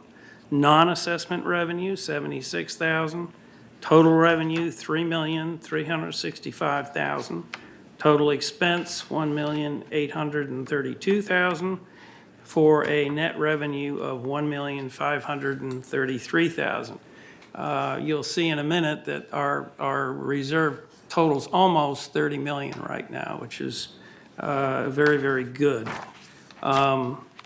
Through March, Okay, and the reason why we're underspent is? moisture intrusion, the work is in progress. Building structure consultant report received in April, work to begin in July. And waistline remediation work is in progress. And dry the rot reason- hasn't begun. And yeah, and the reason that whenever work's in progress, you don't have the invoices, or all of them. So that's what causes the Okay. the difference there. And when you look at where the money goes, total operating expenses for at the end of the quarter, $4,810,000. 50% goes to employee compensation and related, 30% to utilities and telephone, and the rest is, as you can see on the screen, in small places. The heavy hitters totaling 80% are employees and utilities and telephone. And then when you look at again, this is what I mentioned a few seconds ago, the reserve balances. Beginning balance in January was 28 million. Contributions, 3,365,000. Expenditures, 1,832,000. As you know, some of our projects are taken out of the reserve if they're capital expenditures. And current balance is 29,627,000. If you will turn to the sales report in your package, I believe it's 14A, page 10 of 18, you will see that the trends, the good news continues. Our sales are picking up for the month of April. We're still down, well, actually, for April, we're even with last year, but overall, our average sales per month, 34 units. Last year was 38, but we're catching up.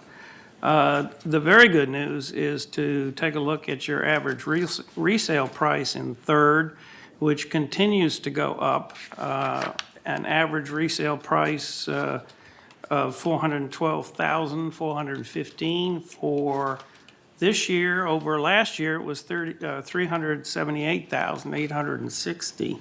So we've got almost a 9% increase.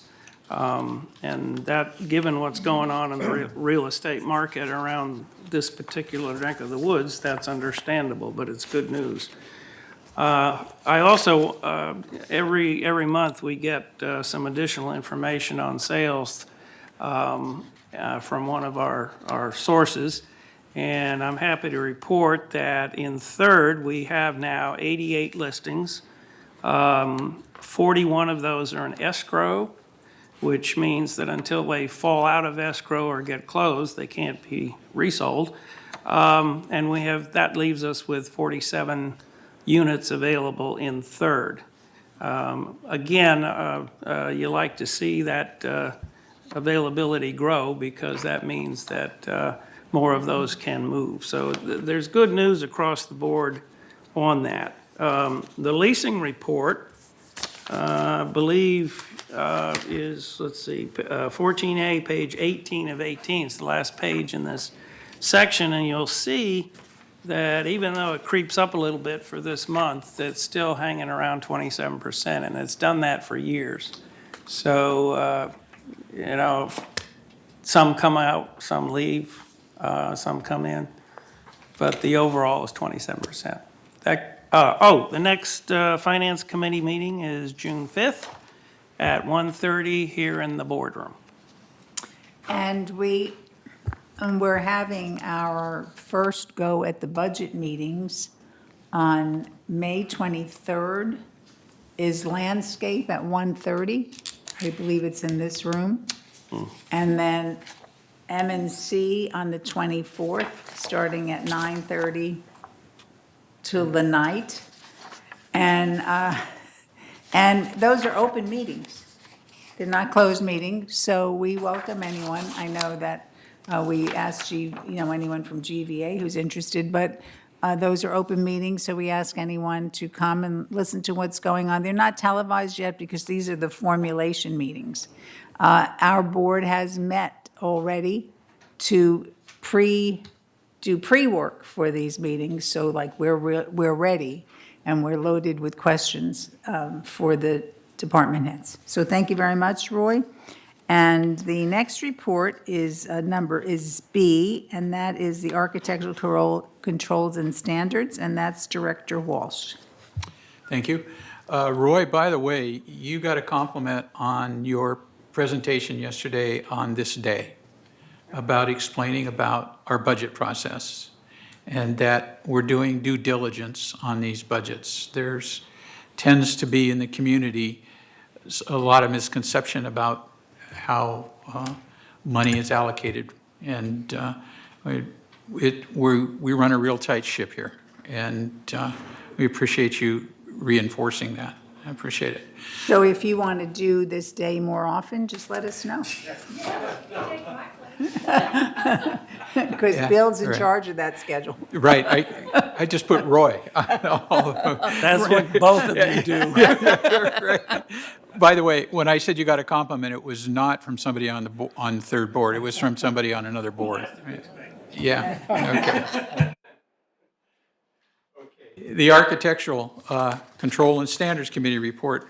First of all, we just went through 7 of the revisions to the alterations. That's part of the work.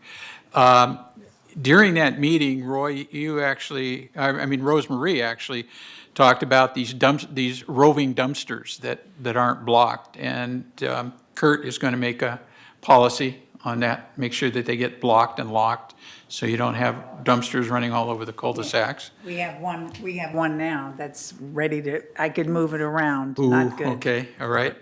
And then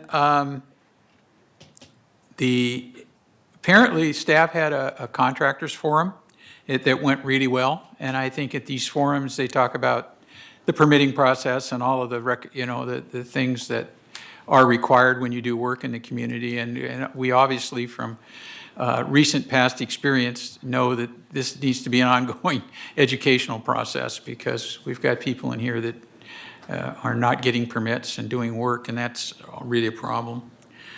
And the last thing, last thing I want to talk about is that we're going to talk about in Third Mutual, we're going to talk about a resident who wants to go through the voting process for common area. We've had some legal opinions on this effort, and so that's going to take up some time this afternoon in our closed session. So, and lastly, the Architectural Control and Standards Committee normally meets on the last Monday of the month. This last Monday of this month is Memorial Day. So that meeting has been moved to Tuesday, May 29th at 1:30 p.m. in the afternoon. Okay, just as a note.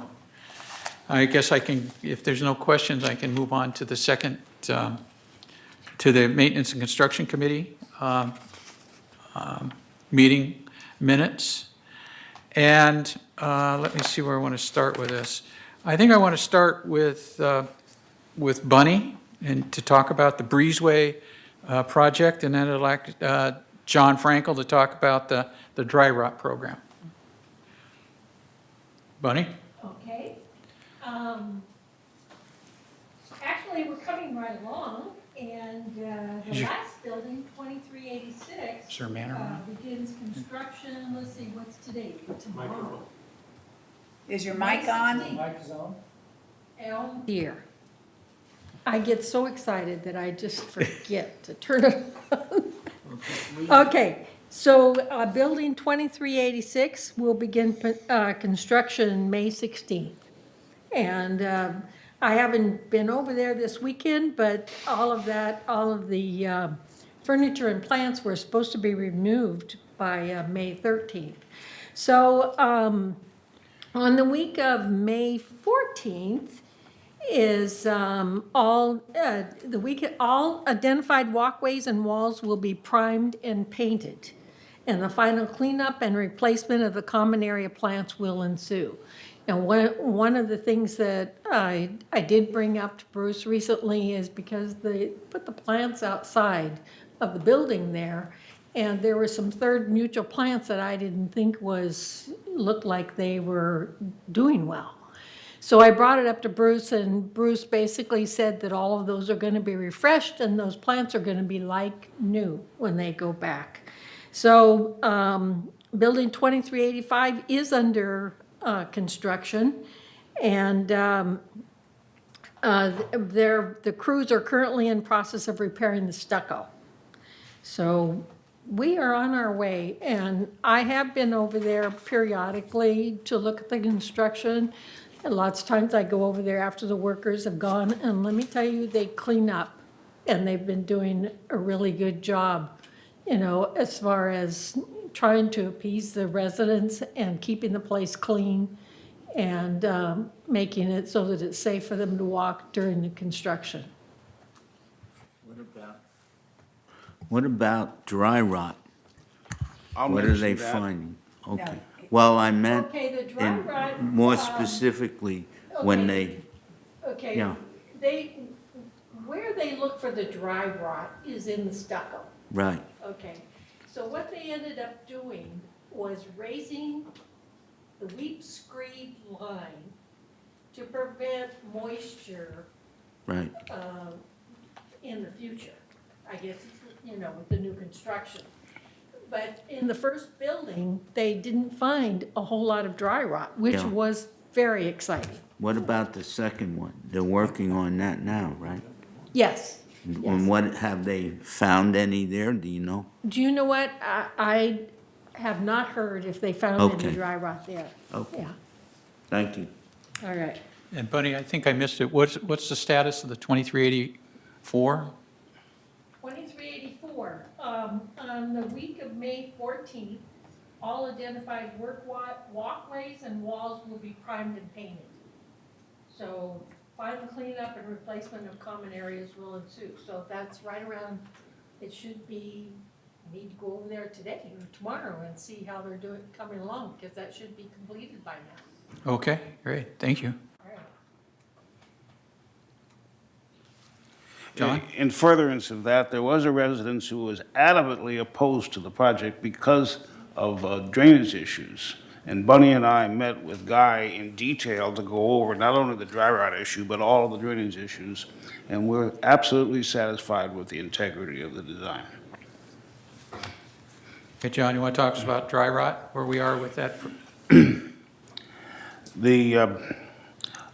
I've been pushing for this report as well as other members, but unfortunately, the report is so substantial that it will not be presented at the upcoming M&C meeting in June, and because it's still being reviewed by staff. And that means that we won't see it till July. Will we ever see? Yeah. You said, will we ever see it?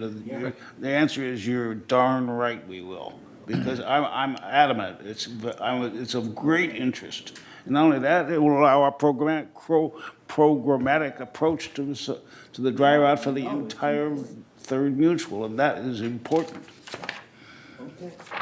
And David Finley is going to be invited by me personally to attend the dry rot presentation when they make it. Good. And I've been in touch with David on more than one occasion. And obviously, he is our expert. Thank you, John. I will just hit hopefully some of the highlights for the rest of the meeting. There's always a lot of things covered in that. One of the things was the non-emergency chargeable maintenance services, and we asked our staff to go back and get us some estimated cost and time frame to each service going to be offered. Staff will also denote which items require materials to be supplied by the residents. Staff will bring a revised report and service list to the July meeting. Okay, departmental policy for exterior chimney inspections. Discussion ensued regarding trees overhanging chimneys, city requirements regarding wood burning, educating residents, and resale requirements.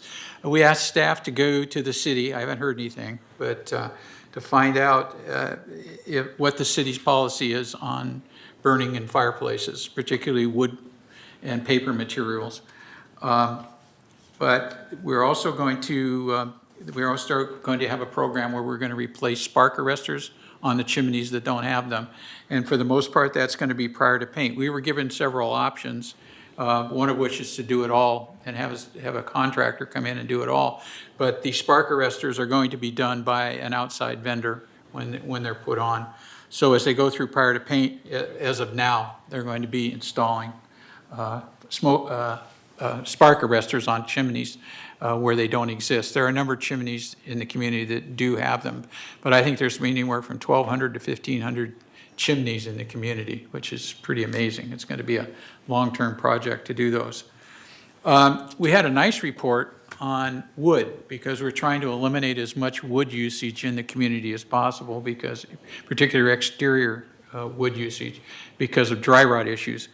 And the report basically came back and offered us a number of materials to use as fascia board, and none of them were adequate. So we're going to be using wood for fascias, where we're putting the fascia board right under the eaves there. But they're going to take extra work, and they're going to be treating them with wood preservatives and painting both sides and staining both sides. So to try to reduce the amount of dry rot in that particular area. Let's see.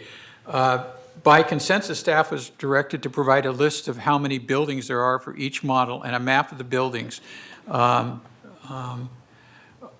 Buildings Gates 14 and Cul-de-sac 212. Directors, I'll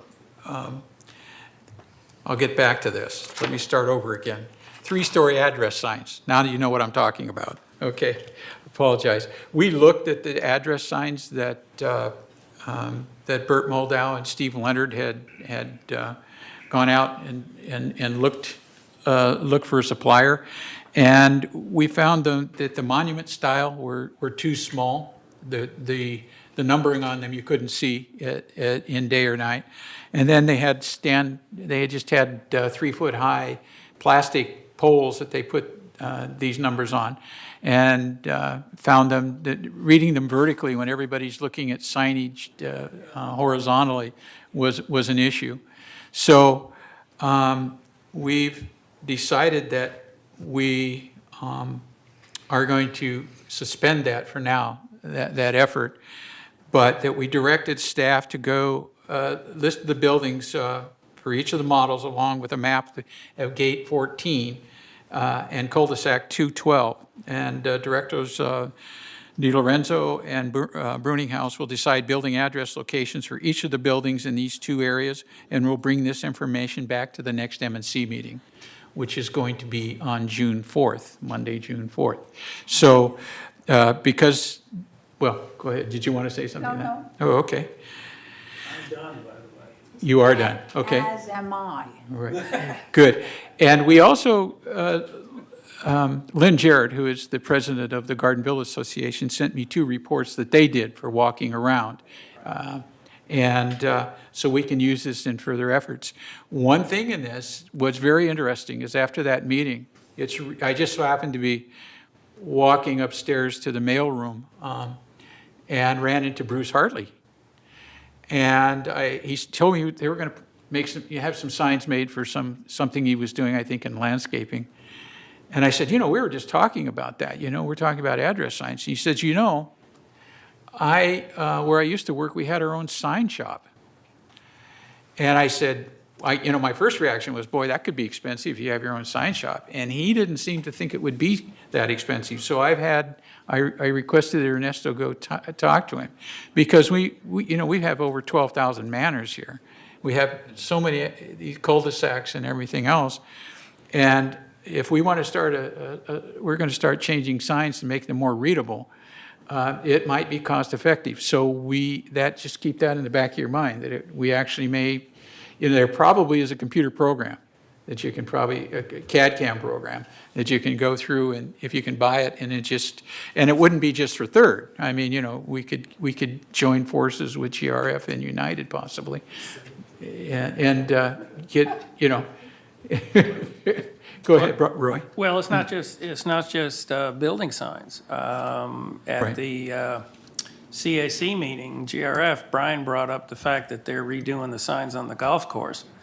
And we're trying to do it with our own staff by turning the existing signs over, sanding them down, and painting the numbers.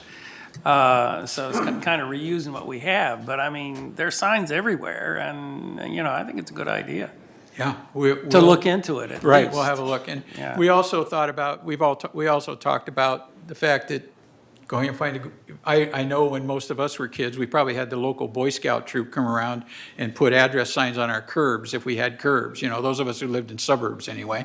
And so we might even,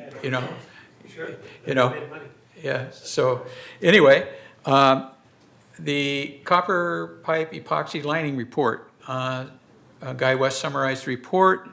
Decision ensued regarding leak rate analysis, epoxy warranty, budget recommendations, the number of buildings that need to be lined this year, and moisture intrusion. I'm sure we're going to go over that in the budget process. We have 6 pages of questions for Ernesto out of that pre-maintenance and construction meeting. And so it'll be interesting to see if what he brings to the table on the 24th. Waistline remediation, again, Ernesto summarized the report.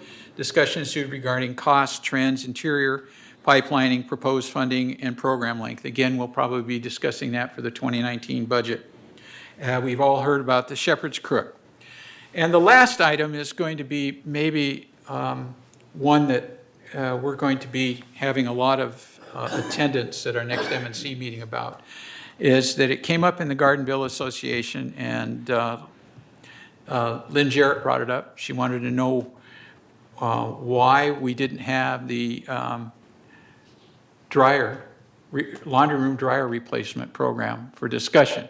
I said, we've kind of deferred that till September, but there was a lot of interest in the room, and they want to have conversation about this.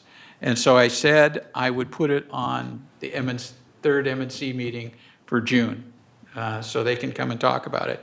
But that behooves us to get our ducks in line about all of the different reserve funds that we have, and how we're going to handle the increased cost of a 50 cents dryer now once we replace all the dryers, and what we're going to do regarding the reserve fund charges that we have for residents who use either the standalone laundry rooms or the laundry rooms in the 3-story buildings. And I know at that, that's all I have to say, and I know I'll turn it over to Rosemary because she has comments on that.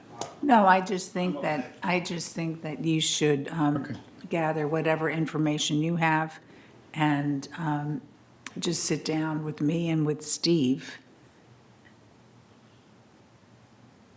I was looking at Roy and he was going, no, just with me and with Steve, maybe Jack would like to be involved, and go over it. And because it's just something where we just have to go over the numbers and decide what we're going to do, because then we wind up going to the committee meeting and we don't have it done, and just our input. Or we just sit down and go over it and say, these are all the different points that we have, and ask staff to come back for a recommendation, because it just keeps going on. And before you talk to the residents, that we have our ducks in a row, so. I absolutely agree with you. So you call it. Okay. I have a question. Sure, Bert. Have we really decided on what it would cost for the residents to use the dryer? Has that been set? Well, I think because they're programmable dryers, Yeah. we're going to have to decide whether we want to give them 15 minutes for a Okay. quarter or 20, all that kind of I stuff. thought that would be important to Right. point out. And it Hasn't also- been set. Right, these aren't electronic. These are apparently, they have a cam on them. And when you buy that mechanism, if you specify at that point, then you're pretty well locked in.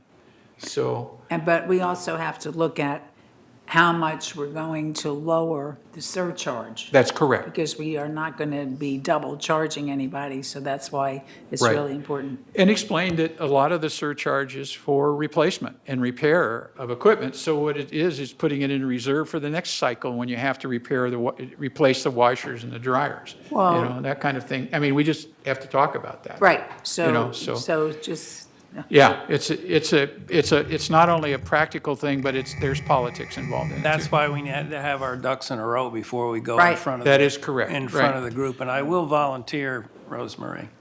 Okay, Jack, you want to make a comment? Yeah, I had about an hour's conversation with Steve while he was on break from jury duty. And I think we clarified at least, option A, B, C, or D. Okay. And I hope it'll be helpful when. Well, it will. Any information will be It's, helpful. it's fruit salad. so you now have 5 people who are dying to work on this. Well,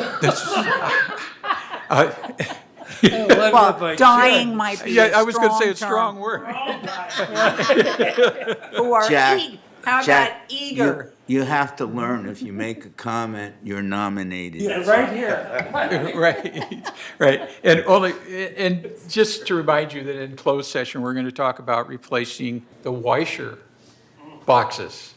And Tim Moy wrote up a big policy about that. And that was another issue that the residents started to bring up. Well, can't we go to electronic? How are we going to, secure these and all of that? And I think Tim Moy's, if you read it in your closed session, was a pretty good write-up on policy and procedure. So when we get to closed session, we'll talk about that.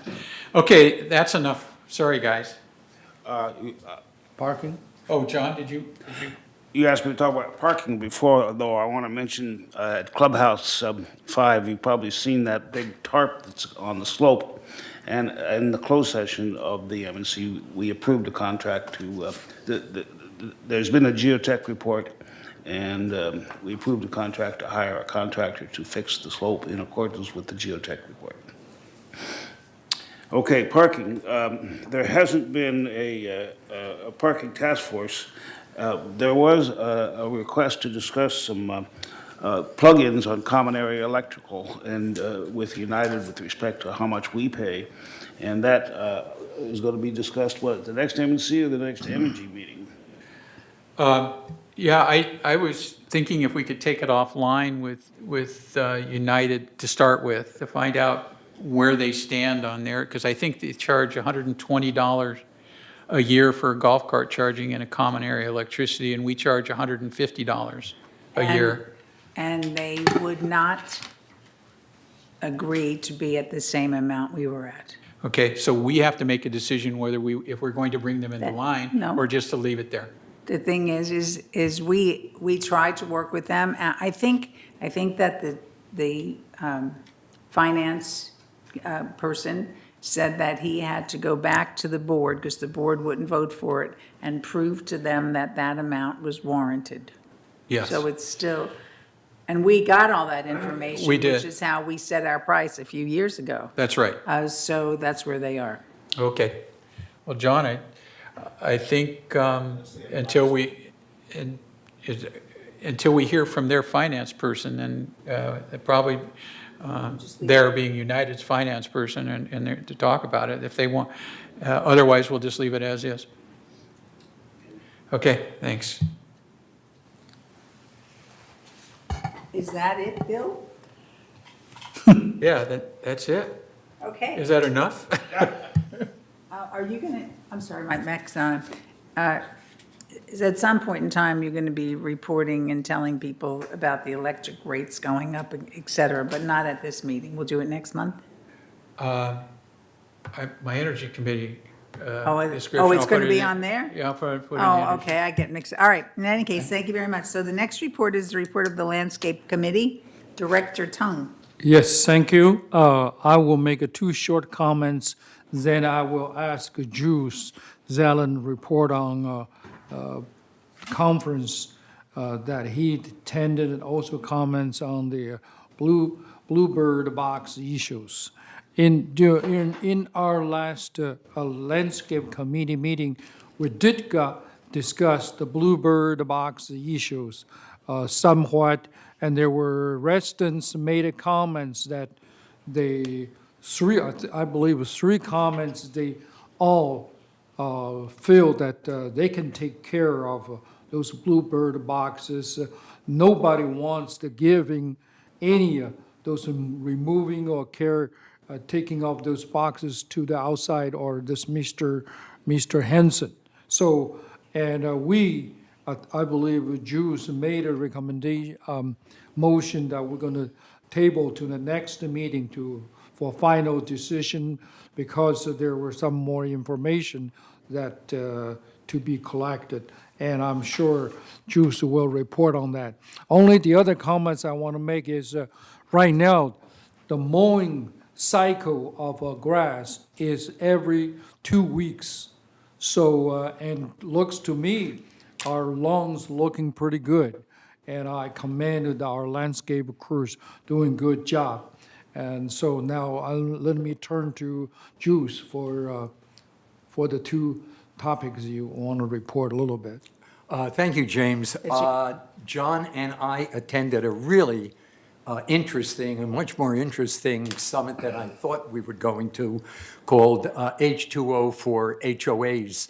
It was run by a collocation of water districts, and they had some really interesting speakers there. Basically, they talked about that even though they were water people, they were really talking about landscape. And our landscape suffers from the same problems that many large residential areas suffer from. I guess you could call it the Downton Abbey syndrome. If you've ever seen the introduction, you see these beautiful lawns, manicured lawns with great big tall trees. And the blame, of course, is put on by the colonists who came to America with a lot of fixed ideas in their head, including what landscape should look like. And that has become the standard American philosophy of landscape. And it has managed to find its way, slid its way across the country into Southern California, which really doesn't belong here. We have a California landscape or what's called a Mediterranean landscape. It's nowhere else in the world other than California and the northern rim of the Mediterranean, going perhaps from Portugal all the way around Israel and the tip of Egypt. The problem with that is that we have, there's really 2 bugaboos. One of them is grass and one of them is mature trees. And they both require a lot of water. Since we only have rain during the winter, we have to rely on irrigation. The problem with surface irrigation, which is even worse than drip irrigation, is that all the water originally lands on the grass blades. And you know what happens when grass blades are covered with water, just like hanging your laundry out to dry. The sun hits it and so much of it evaporates. And the stuff that doesn't evaporate only goes down an inch. And as a consequence, we have mostly surface moisture. Surface moisture encourages these trees that are now, 50, 60 years old, to run along the ground, under sidewalks, under driveways, under aprons. And as a consequence, once you get a lot of water, which we got early last year, we got 15 inches of water, we lost a couple of 100 trees because there was no root system. So there's very little root system down holding the trees together. In England, they got these oaks that are 400 or 500 years old. Nothing will tip them over because they get so much water. So, right now we really are not only focusing our attention on how well we're doing our job, but also on the conversion we're willing to make. There are some programs. There is one demonstration program in Orange County. They had a 10-year plan to convert 2.3 million acres of lawn and grass and acacia and bushes and things. It was so effective that they've sort of doubled up on what they're doing.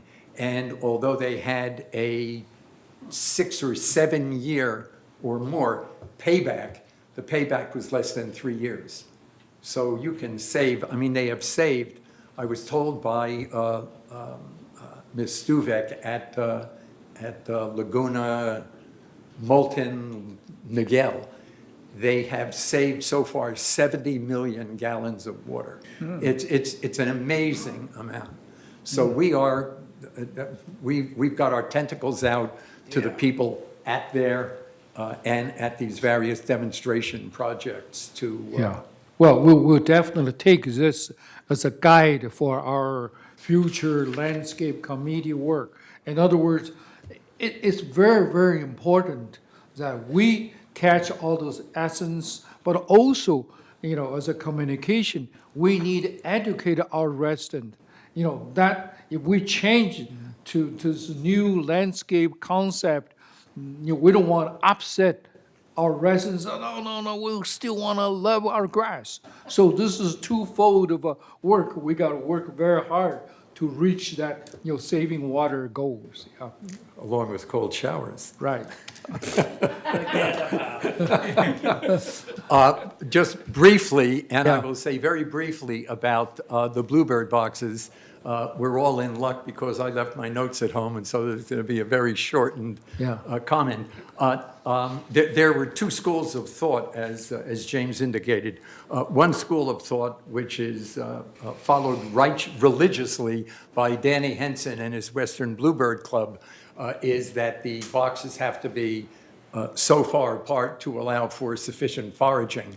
Another group is the volunteer group in Gate 11, which thinks that the birds are perfectly capable of deciding where they want to nest on their own, and they don't need any help from us. I have reached out to a number of groups and authorities for help to answer this question so that we can make an intelligent decision.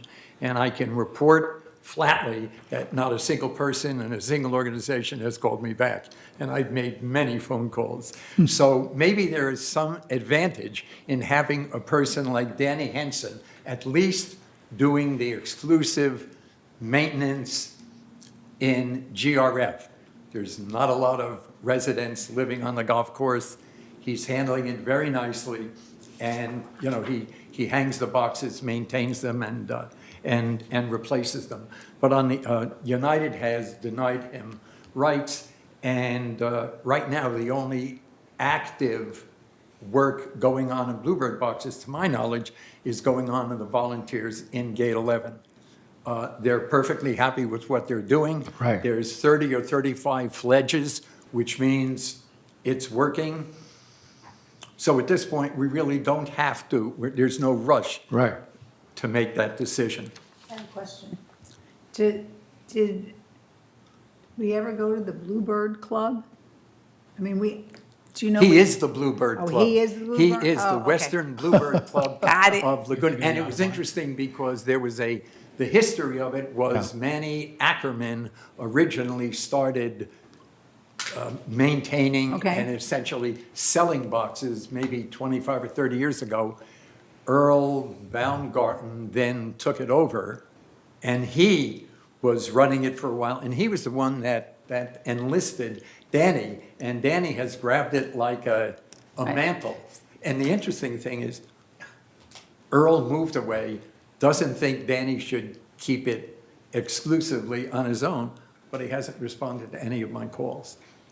Okay, so we're still working on it. It's a work in progress. Still working with United. I mean, Yeah. so our policy might be to not have a policy, Well. so to speak. Yeah, we'll see, yeah. Okay, We'll- excellent. We Thank will you. see, That- yes. Thank Yeah, you very much. that's- Who would have thought you would become a bluebird expert? So that's, okay. All right. That's all for That's all landscape. for landscape? I have a question, and I don't know if it's for landscape or M&C, that the slope, we have that big slope that has to be repaired. Is there, and don't say Hermosa? that's part of the energy meeting, because I know it isn't. No, we're going to talk about it in closed session. Closed Yeah, session, yeah. okay, Right, thank all you. right. Yeah, well, that actually, what I asked to Bruce, he turned out, that tree buckled because of the storm. Right. Nobody requests to remove the tree because storm unbuckled Knocked it the down. roof. Okay. And maybe because of too much water. That's why the caused the slope to be dumped down. That's what has to be Okay, done. so will we have an update for the community on that? I just did give you an Closed update. I session. told you that the contract has been awarded. Well, okay, but when are they going to do it? I don't know what the start date of the contract Okay, is. so the only thing is because that's something that we can put in one of our the blast or something, because it is a bit unsightly, so maybe we know when it's going to be done. Yeah. So, okay, thank you. Okay, last comments But that's an are, M&C issue, and I'm sure that you can check with them, yeah. Mr. The landscape committee next meeting is June 7th, 9 o'clock. Thank you. Thank you. Okay, the next committee is the report of the Laguna Woods Village traffic hearings. Are you doing that, Director Frankel? Yes, I am, and we had 30 violations, of which 12 were parking, and 5 were found not guilty, and that brings, of course, the issue that there is a very positive impact because of heavy enforcement on parking. And it has worked, but unfortunately, a lot of contractors are being sucked up. But the other unfortunate mistakes that are being made is they're taking residents who have, many of them have pickup trucks, they had a ladder in the back, and they assumed that they were contractors, so they gave them a ticket, and they took off their decal. And Jim Moya is working on that problem. Why would they take a resident's decal off? All right, okay. That's, You'll have to ask Jim Moya that, but he's going to correct that circumstance. And I assume, Jules, that it's up tomorrow, and you're on. All day. All day. Yes, Jules and I rotate on that. well, if you ever need anyone else to help you, oh, Roy's looking, he thinks I'm going to ask him. No, but I do think that it is a good opportunity to ask one of the new directors, even if they want to just sit in an hour or two with you to see what goes on. So that's, Tomorrow's will be entertaining if one of them wants to, because Jules likes to get it on with. okay, yeah, all right, let's not go there. Okay, so, so the next thing is the report of the Communications Committee. Director Baum. Thank you. We had a meeting May 9th. We meet every other month. And we have a new, as many of you know, she's been on some meetings. Eileen Paulin is the new director or manager of communications, and she's really jumped into this job and has been very active and very helpful.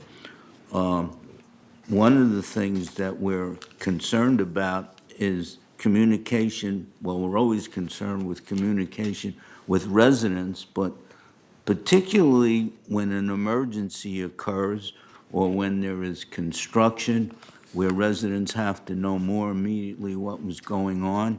And we had these, as our chairman has pointed out, we've had these incidents where the contractors have left asbestos, particularly in the 3-story buildings, and we wanted to make sure that our residents knew that we were taking action, and we took immediate action, and Shobin played a big role in that too, and we wanted to make sure they were informed, and Eileen was instrumental in formulating letters that went out immediately to the residents, and we let them know immediately if their individual matters were affected by the asbestos. And fortunately, so far as I know, none of them was.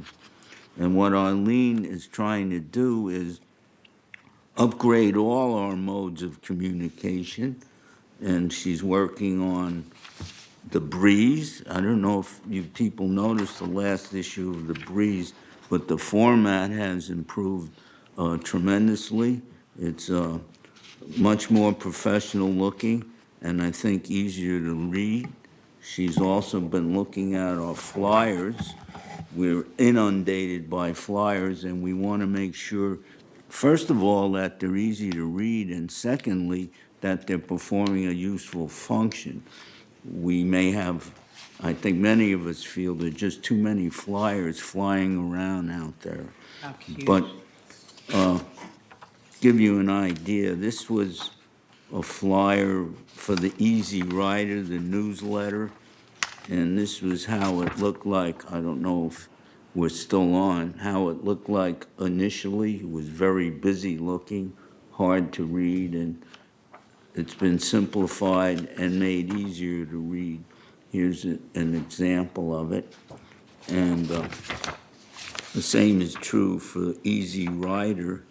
If you see, this was the original one. It was pretty busy, and they've changed it something like this. So she's working on that, and we're working on communicating with the new residents in the packet that they get in the new resident orientation.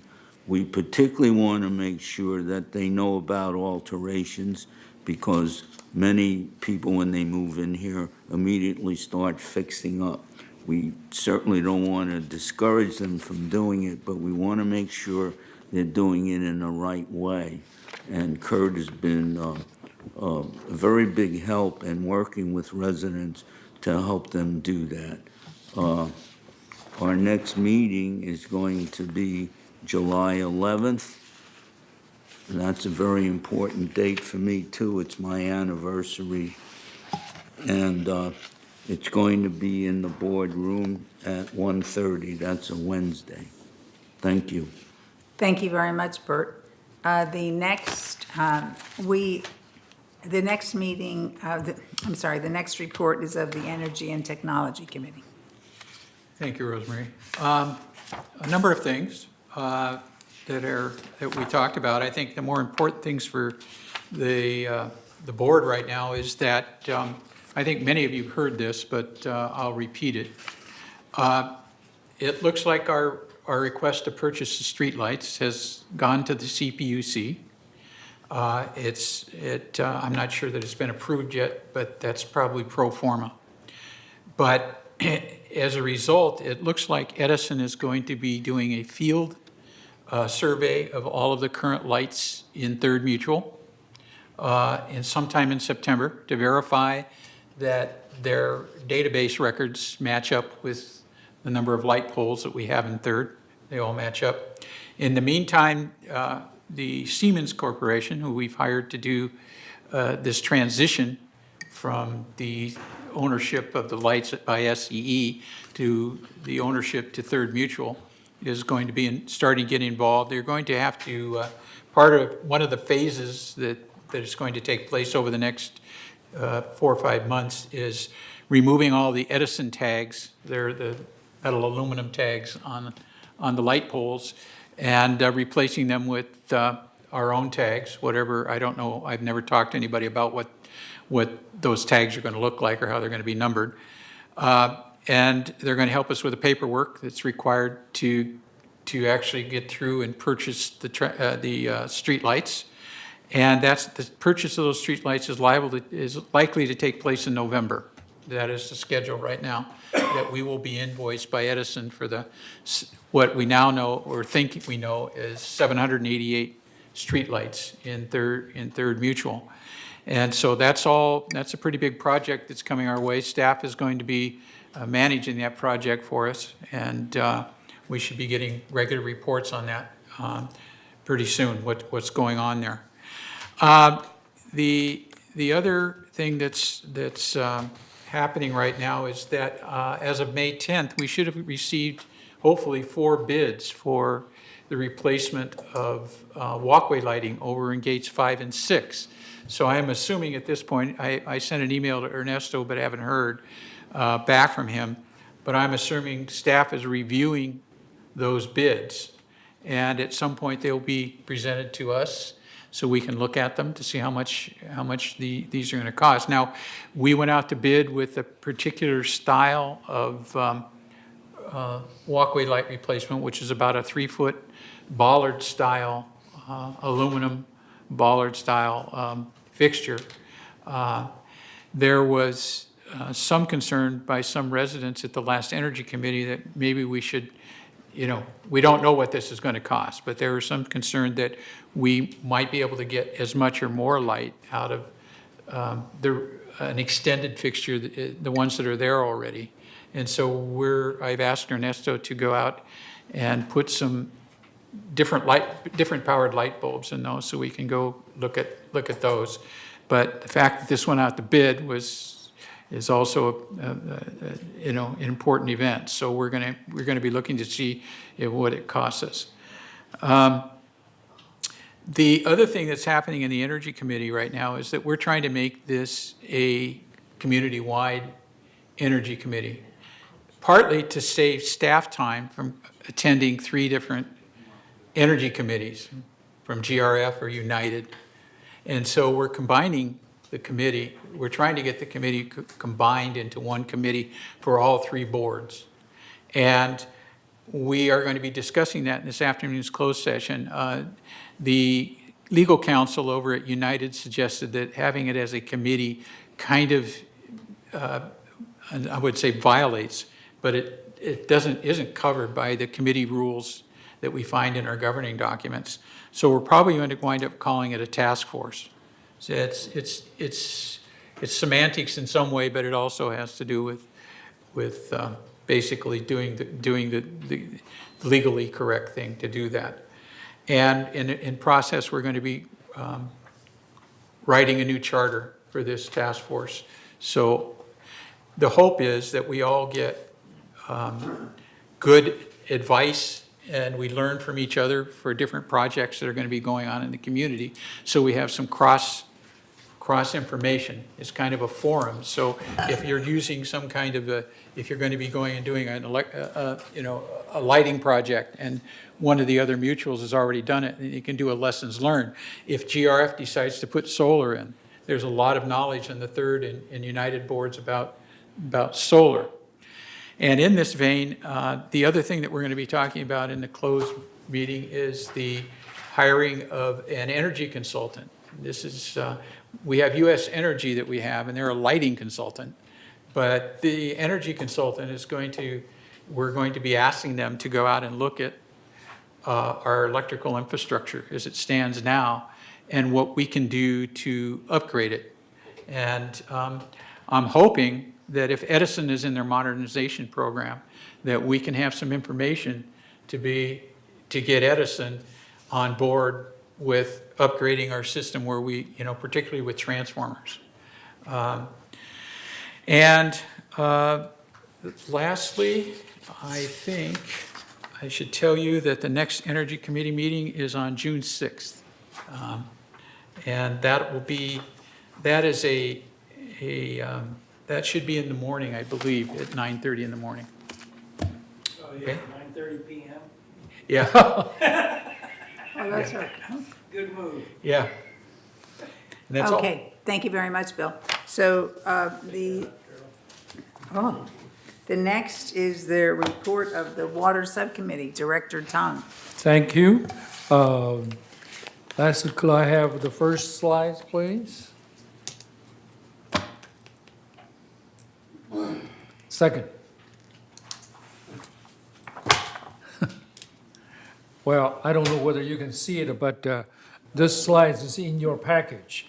What I want to show is if you look at this year's Tier 3, Tier 4 water bill, first thing is since January, the total Tier 3, Tier 4 are in the reducing trend. So that's good news. Also, from your package, the last 2 lines, March 18, one is total, the other one is for residential only. But you can see the 2 set of number are identical, which means that irrigation does not have any Tier 3, Tier 4 water bill. That means our irrigation staff are fixing all the leaks. But in January, there's no irrigation leaks. And then February there were. So you can see that the old pipes come and goes. And our staff just have to constantly watching them. And that's why, you just cannot say, well, everything fixed, no more problem, because of the pipes are old. Okay, that's the first slide. Then next slide, I don't know whether, you see, again, those are the top residential meters showing the Tier 3, Tier 4 water bill. From this Jews, the look at them, or the look at those meters. Among those top, say, 10 of them, only one that has the leak is the 5365. The rest are just plain overused water. I already talked to Siobhan, and she's designed some way, maybe restricted the watering hours, hopefully to reduce potential resident overwatering, using too much of our water. And also, we're gonna send out letters to all those, the resident associated with water meters, and I will give this list, top list, to Siobhan to send out a letter. This is the message for the resident. If you see some water flowing, please call the security, because we cannot afford to see and the water keep leaking out or pump out into the sky. So please call security. And the security already, I assume, Siobhan, you already talked to security. Anytime security truck come by, if they see the water, they're supposed to report it instead of ignore it. I have Yes. I have a question, James. What's going on with 2244? They show up on this list pretty much every month. That's a two-story with garage underneath, just like mine. What the heck is going on with that? One time, the resident reported that there's one lady, Asian lady, that watering too many plants. Because constantly, we went there, check, there's no leaks. No leaks, okay. No leaks. yeah. Okay. So it just, people Did you- overuse, but it's the amount of the Tier 4 water already being reduced. Somehow, residents complain, made some effect, but I wanted to, I guess this is the compliance department, maybe should give some warning to I don't know who, is it still the same lady watering too much of her plants, or I don't know the situation, but still being there almost like 2 years, more Yeah. than 2 years. Yeah. Yeah. I think, James, and you are on the hearings committee, I think that this is something that we should talk to Siobhan about. And although we can't, technically, the way we're set up when you own in here, charge the people for the water, we could still possibly call them in or counsel them and show them what their overwater usage is costing the community. Yeah. And, Yeah. and ask them for their help in Yeah. a peaceful, team spirit kind of way. Yeah, I So agree. I think that we should do that. So Siobhan, could you work with us on that? Yeah, yeah. In fact, on that Siobhan, I will issue, give you Wait, the list. wait, okay. Yeah. Bert, you were involved, and you told me in writing the last letter. Perhaps you want to get involved if there's another letter going to be written?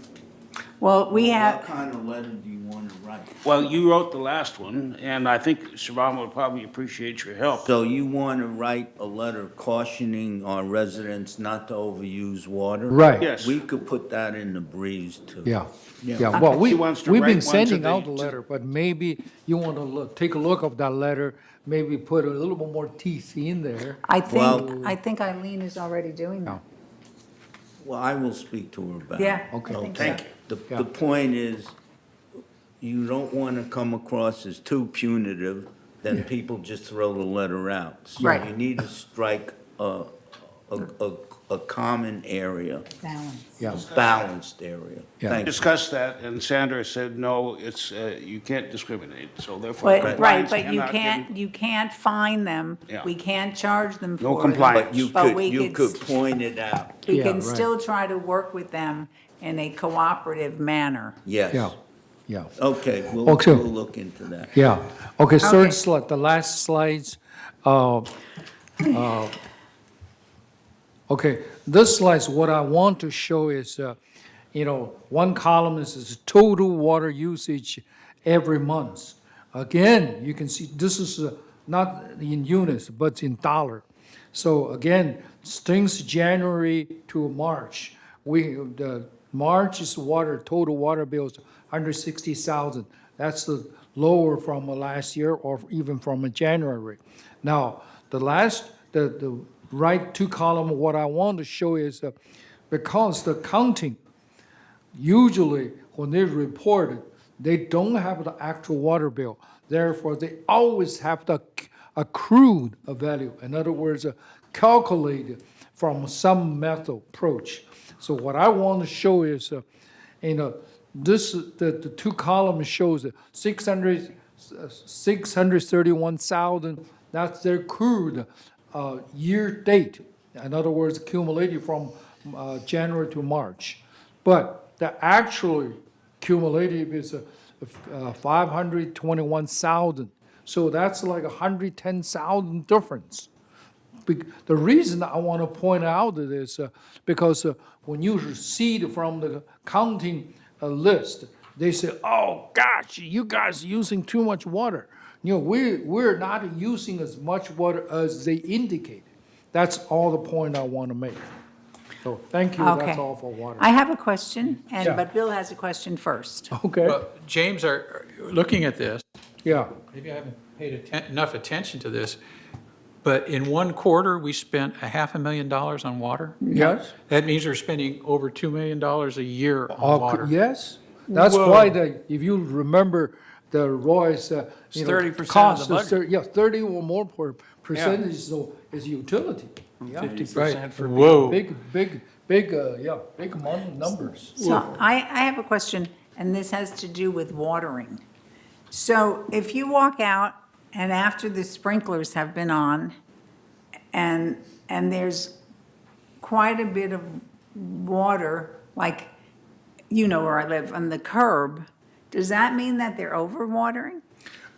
I mean, because I don't know, because it's because I walk my dog out usually after they've watered, and even quite a bit after they've watered. So the sidewalk is dry, but there's extra in the curb. So is that overwatering? Should I report?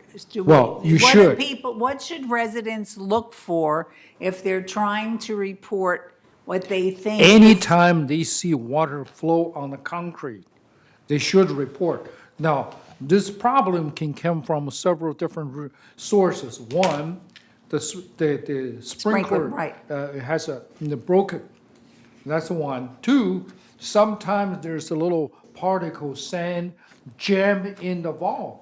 So even you already shut down the valve actually didn't shut it down. The water keep flowing. All those you got to report right away so staff can go there fix those. Well, there's also a third reason. Uh-huh. And I spent 4 years trying to deal with this in Massachusetts. The sprinkler heads have an arc.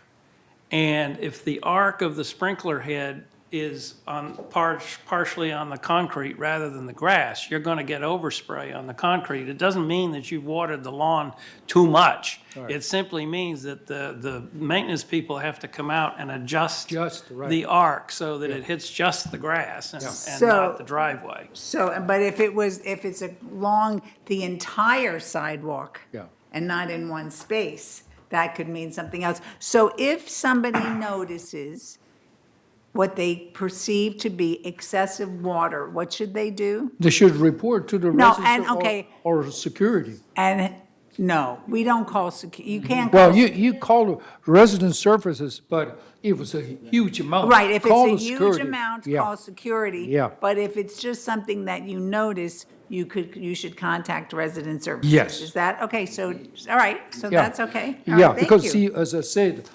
anytime you see water on the concrete, Right. it's one way or the other, something need to be adjusted. Okay, So so please let- do so. And your sister doing pretty good. Yep. She told me all the time, she said, now water is on our street. And right away, I reported the landscape, and they found there was some readjustment need to be done. This time, not as like a broken pipes, but readjustment. Okay, so that's good. And the So next we all water, have to work on that. water committee meeting is June 12th, 11 o'clock in the morning. Thank you. Thank you very much. So that's something good for us to look, important for us to look at. All right, so then the last report before we go to GRF committees is the report of the Resident Policy and Compliance Task Force. Thank you. Bert Baum. Okay. Francis Rangel, who is the operation manager for our compliance, gives us a rundown every month of the various disciplinary status within the community, within Third. And what I noticed is this month there were 35 open care provider cases, and this has been going on for a few months. I asked her about it, and it turns out that these are people who are care providers who have not been registered, and now they're giving them an opportunity to register with the state. And we were requiring care providers to do that. We went through a lot of trouble to come up with this policy, but we're finding that most of them are not, just from the numbers that we have. And we want to encourage our residents to please follow this system. Please make sure your care providers are registered, and it's for the benefit of the residents and the care providers. We want to make sure that the people who are giving the care are professional, that they're licensed, we know about them, and that there'll be no problems if these residents use them. So again, we're asking you to cooperate with that. The other thing is, every month, the major issue is cluttering. There are more cluttering cases than any other, and there are a variety of cluttering cases. Can be in patios, can be in carports, can be in people's manors. So here again, this is a question of people not realizing they're living in a community of 18,000 people, and they need to cooperate to make sure that they're not interfering with the lifestyle of people here. We spent most of the meeting talking about contractor abuse and how we're trying to beef up the enforcement of that. And as we stated during this meeting, there's been a lot of that. Sir Kurt Weeman went over some of the policies that have been instituted to try and correct that. And one is a conformance deposit program. So that if you're going to do an alteration that's over $500, I think, we ask that a deposit is made, we hope by the contractor, so that if there are any abuses, that money will automatically come out of that deposit.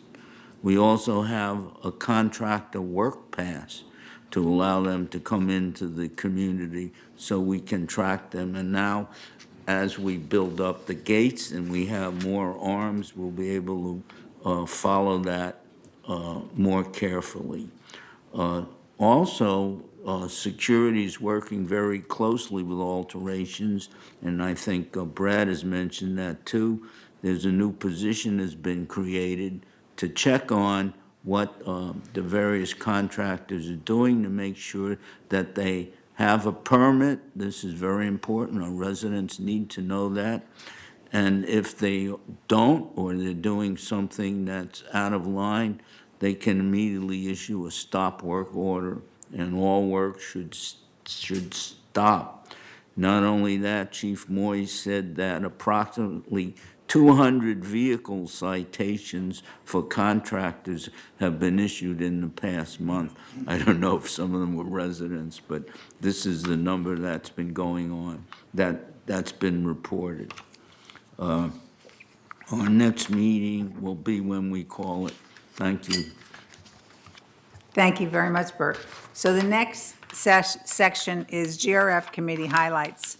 So, and you only, if you've attended a meeting and there is something significant to report, please do so. If there isn't, we'll just move along. So, community activities? Yes, there have been a veritable flood of activities to report. The Community Activities Committee is one of the most active, or at least there's so much stuff going through it because of all the tremendous number of activities we have in the village. It could go on for a long time. I'll just briefly mention some of the highlights. The Equestrian Center had the Easter program. They had 500 in attendance, which is an increase of 150. The Village Bazaar sold out all of its tables. The Village Games attracted 376 participants, including a 5K run. The Senior Summit was oversold, so much so it was overcrowded, creating parking problems. And Mr. Gruner thinks it may be a better idea to simply fold it into the Health Expo next year. The Kentucky Derby and Cinco de Mayo events were both sold out. The Memorial Golf Tourney raised, what, $30,000? There were 1,365 residents using the lawn bowling greens. As Bert mentioned, the Super Senior Men's National Tennis Tournament began yesterday and it runs through Saturday. There's new pool furniture, patio furniture at Clubhouse 1. Upcoming events is a big Memorial Day bash at the Performing Arts Center, which Brad talked about. There are 32 artists scheduled for the Free Art Affair at Clubhouse 2. The patio concerts will start with a tribute to James Taylor. The 90s luncheon will be at Clubhouse 5. The first summer horse show begins on June 30th. The annual 4th of July celebration is going to be bigger and better than last year, which was almost a sold-out operation. There were over 2,000 people there. And next year, they're planning even bigger and less loud fireworks, higher. I don't know how one determines that, but it's going to go 100 feet higher. Golf course improvements, including all the signs. The par 3 course is having a leisure league, which will take place on alternate Thursdays, followed by a barbecue, which sounds like fun. The new Performing Arts Center, or the Performing Arts Center, has a new state-of-the-art projection operation, so we could actually have our own green screen on our stage, which is pretty radical stuff. They also purchased a new portable stage and sound system, which will substantially increase the quality of sound in outdoor concerts. The only thing that's really new before the committee was a request to have the committee support the construction of a disc golf course. I never heard of that before, but apparently it's something that's increasing popularity. It's a Frisbee. Pardon me? They use Frisbees. It's a combination, it's a cross between Frisbee, basketball, and golf. There were no physical plans. Fencing. And fencing, right.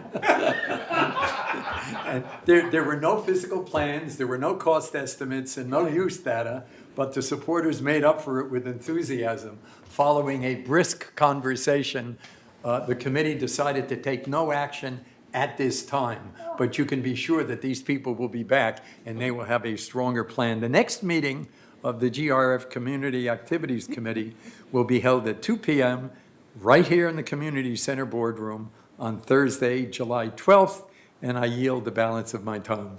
You know, you do such a fabulous job with CAC. I mean, you're like because it's a very draining committee, and you're so energized about it, so thank you. I think that it is the essence of what goes on here. It's so active. I just read a report either in the New York Times or the Washington Post one of those fake news sources that, oh, sorry about that. And it was talking about the life expectancy of people in America by zip code. And the average life expectancy is 76 for men and 79 or 80 for women. And New York City is actually a little bit higher than that. And so is Los Angeles. But right here, we're 3 or 4 years higher. And a lot of it has to do with the spirit and social activity and physical activity that takes place. So this is a great community, and it's just a joy to work with it and for it. Okay, well, thank you. Wow. So the Finance Committee, we had a meeting, and our next one, the date had been changed from our regular meeting, so it's going to be on, this is the correct date, on June 18th. Maintenance and construction, anything to update?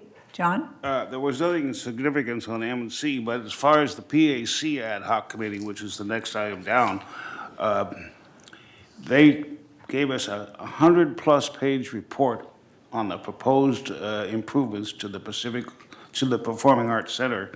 Such a huge project, $10 to $15 million, that frankly, JRF doesn't really know what they're going to do. But I have available a 100-plus page report on all of the proposed improvements. Okay, well, that's going to be an experience, but let's not go there. Media and communications, Bert?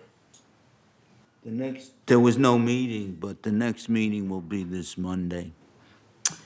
We actually talked about very briefly and through our conversations with Eileen, the possibility of trying to, just as we did with energy, trying to have a joint communications task force as opposed to the separate meetings. So I know it's something that she would like to do, but we have to see where it would go, because there was a lot of repetitive stuff of what she presents to all of them at our last communication meeting. So that's something that might come up, and they would move media out because that is not part of the boards. So we'll see where that's going. Anything on mobility and vehicles, John? The planner ride system is successful, and by the way, downstairs at the desk, you can get a schedule for the bus service if you so desire. Planner ride, of course, is a request system. Thank you, John. Security and Community Access, Director Bruninghouse. Excuse me. Thank you. A couple of things for security and community access. The committee directed staff to remove or to move the corporate records from underneath the pool in Clubhouse 4 to a temporary, safer location until the new person can go through and dispose of anything that needs to be disposed of and file the rest. They also formed what they call the CHIP task force, and I got appointed to that.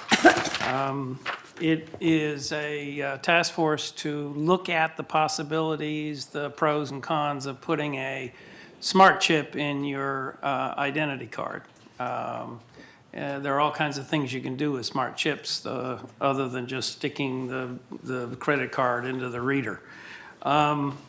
So far as the Disaster Preparedness Task Force, a couple of things came out of that. One, at my suggestion, getting together with Brian and with Ernesto and some other folks to go around and look at every single clubhouse. We use them as our disaster recovery coordinator places for people to go to get help.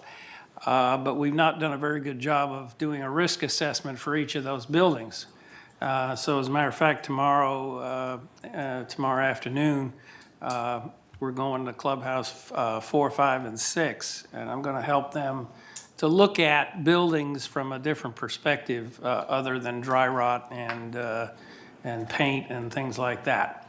The other thing that they did was to agree or direct staff to come up with a protocol for non-scheduled power outages. I don't know how far along we've gotten with that, but that's something that I think is extremely important, given the situation we have with folks who require medical assistance machines that run on electricity. So we're going to try to push that along. Both Juanita from United and I are pushing that harder than some other folks.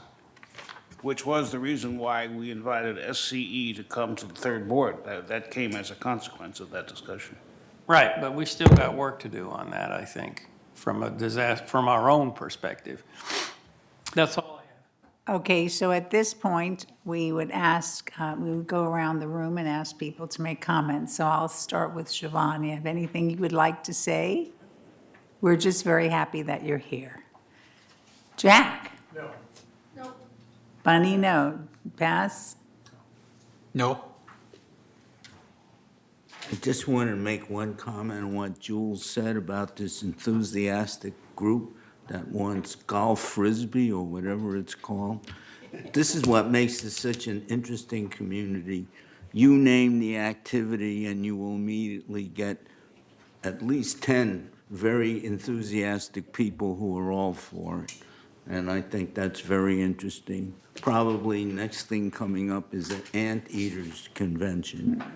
Okay, all right. I thought he was going to say that people lived here longer because of the bluebirds, but I wasn't sure. Okay, Jules, do you have anything? I second what Bert says. No. Okay, Roy? No comment. Bush? I concur with Bert and Jules about the activities that we have. Okay, and Cheryl, anything that you want to say, you prize winner? No? Okay, then this meeting is recessed to go into closed session this afternoon. Thank you.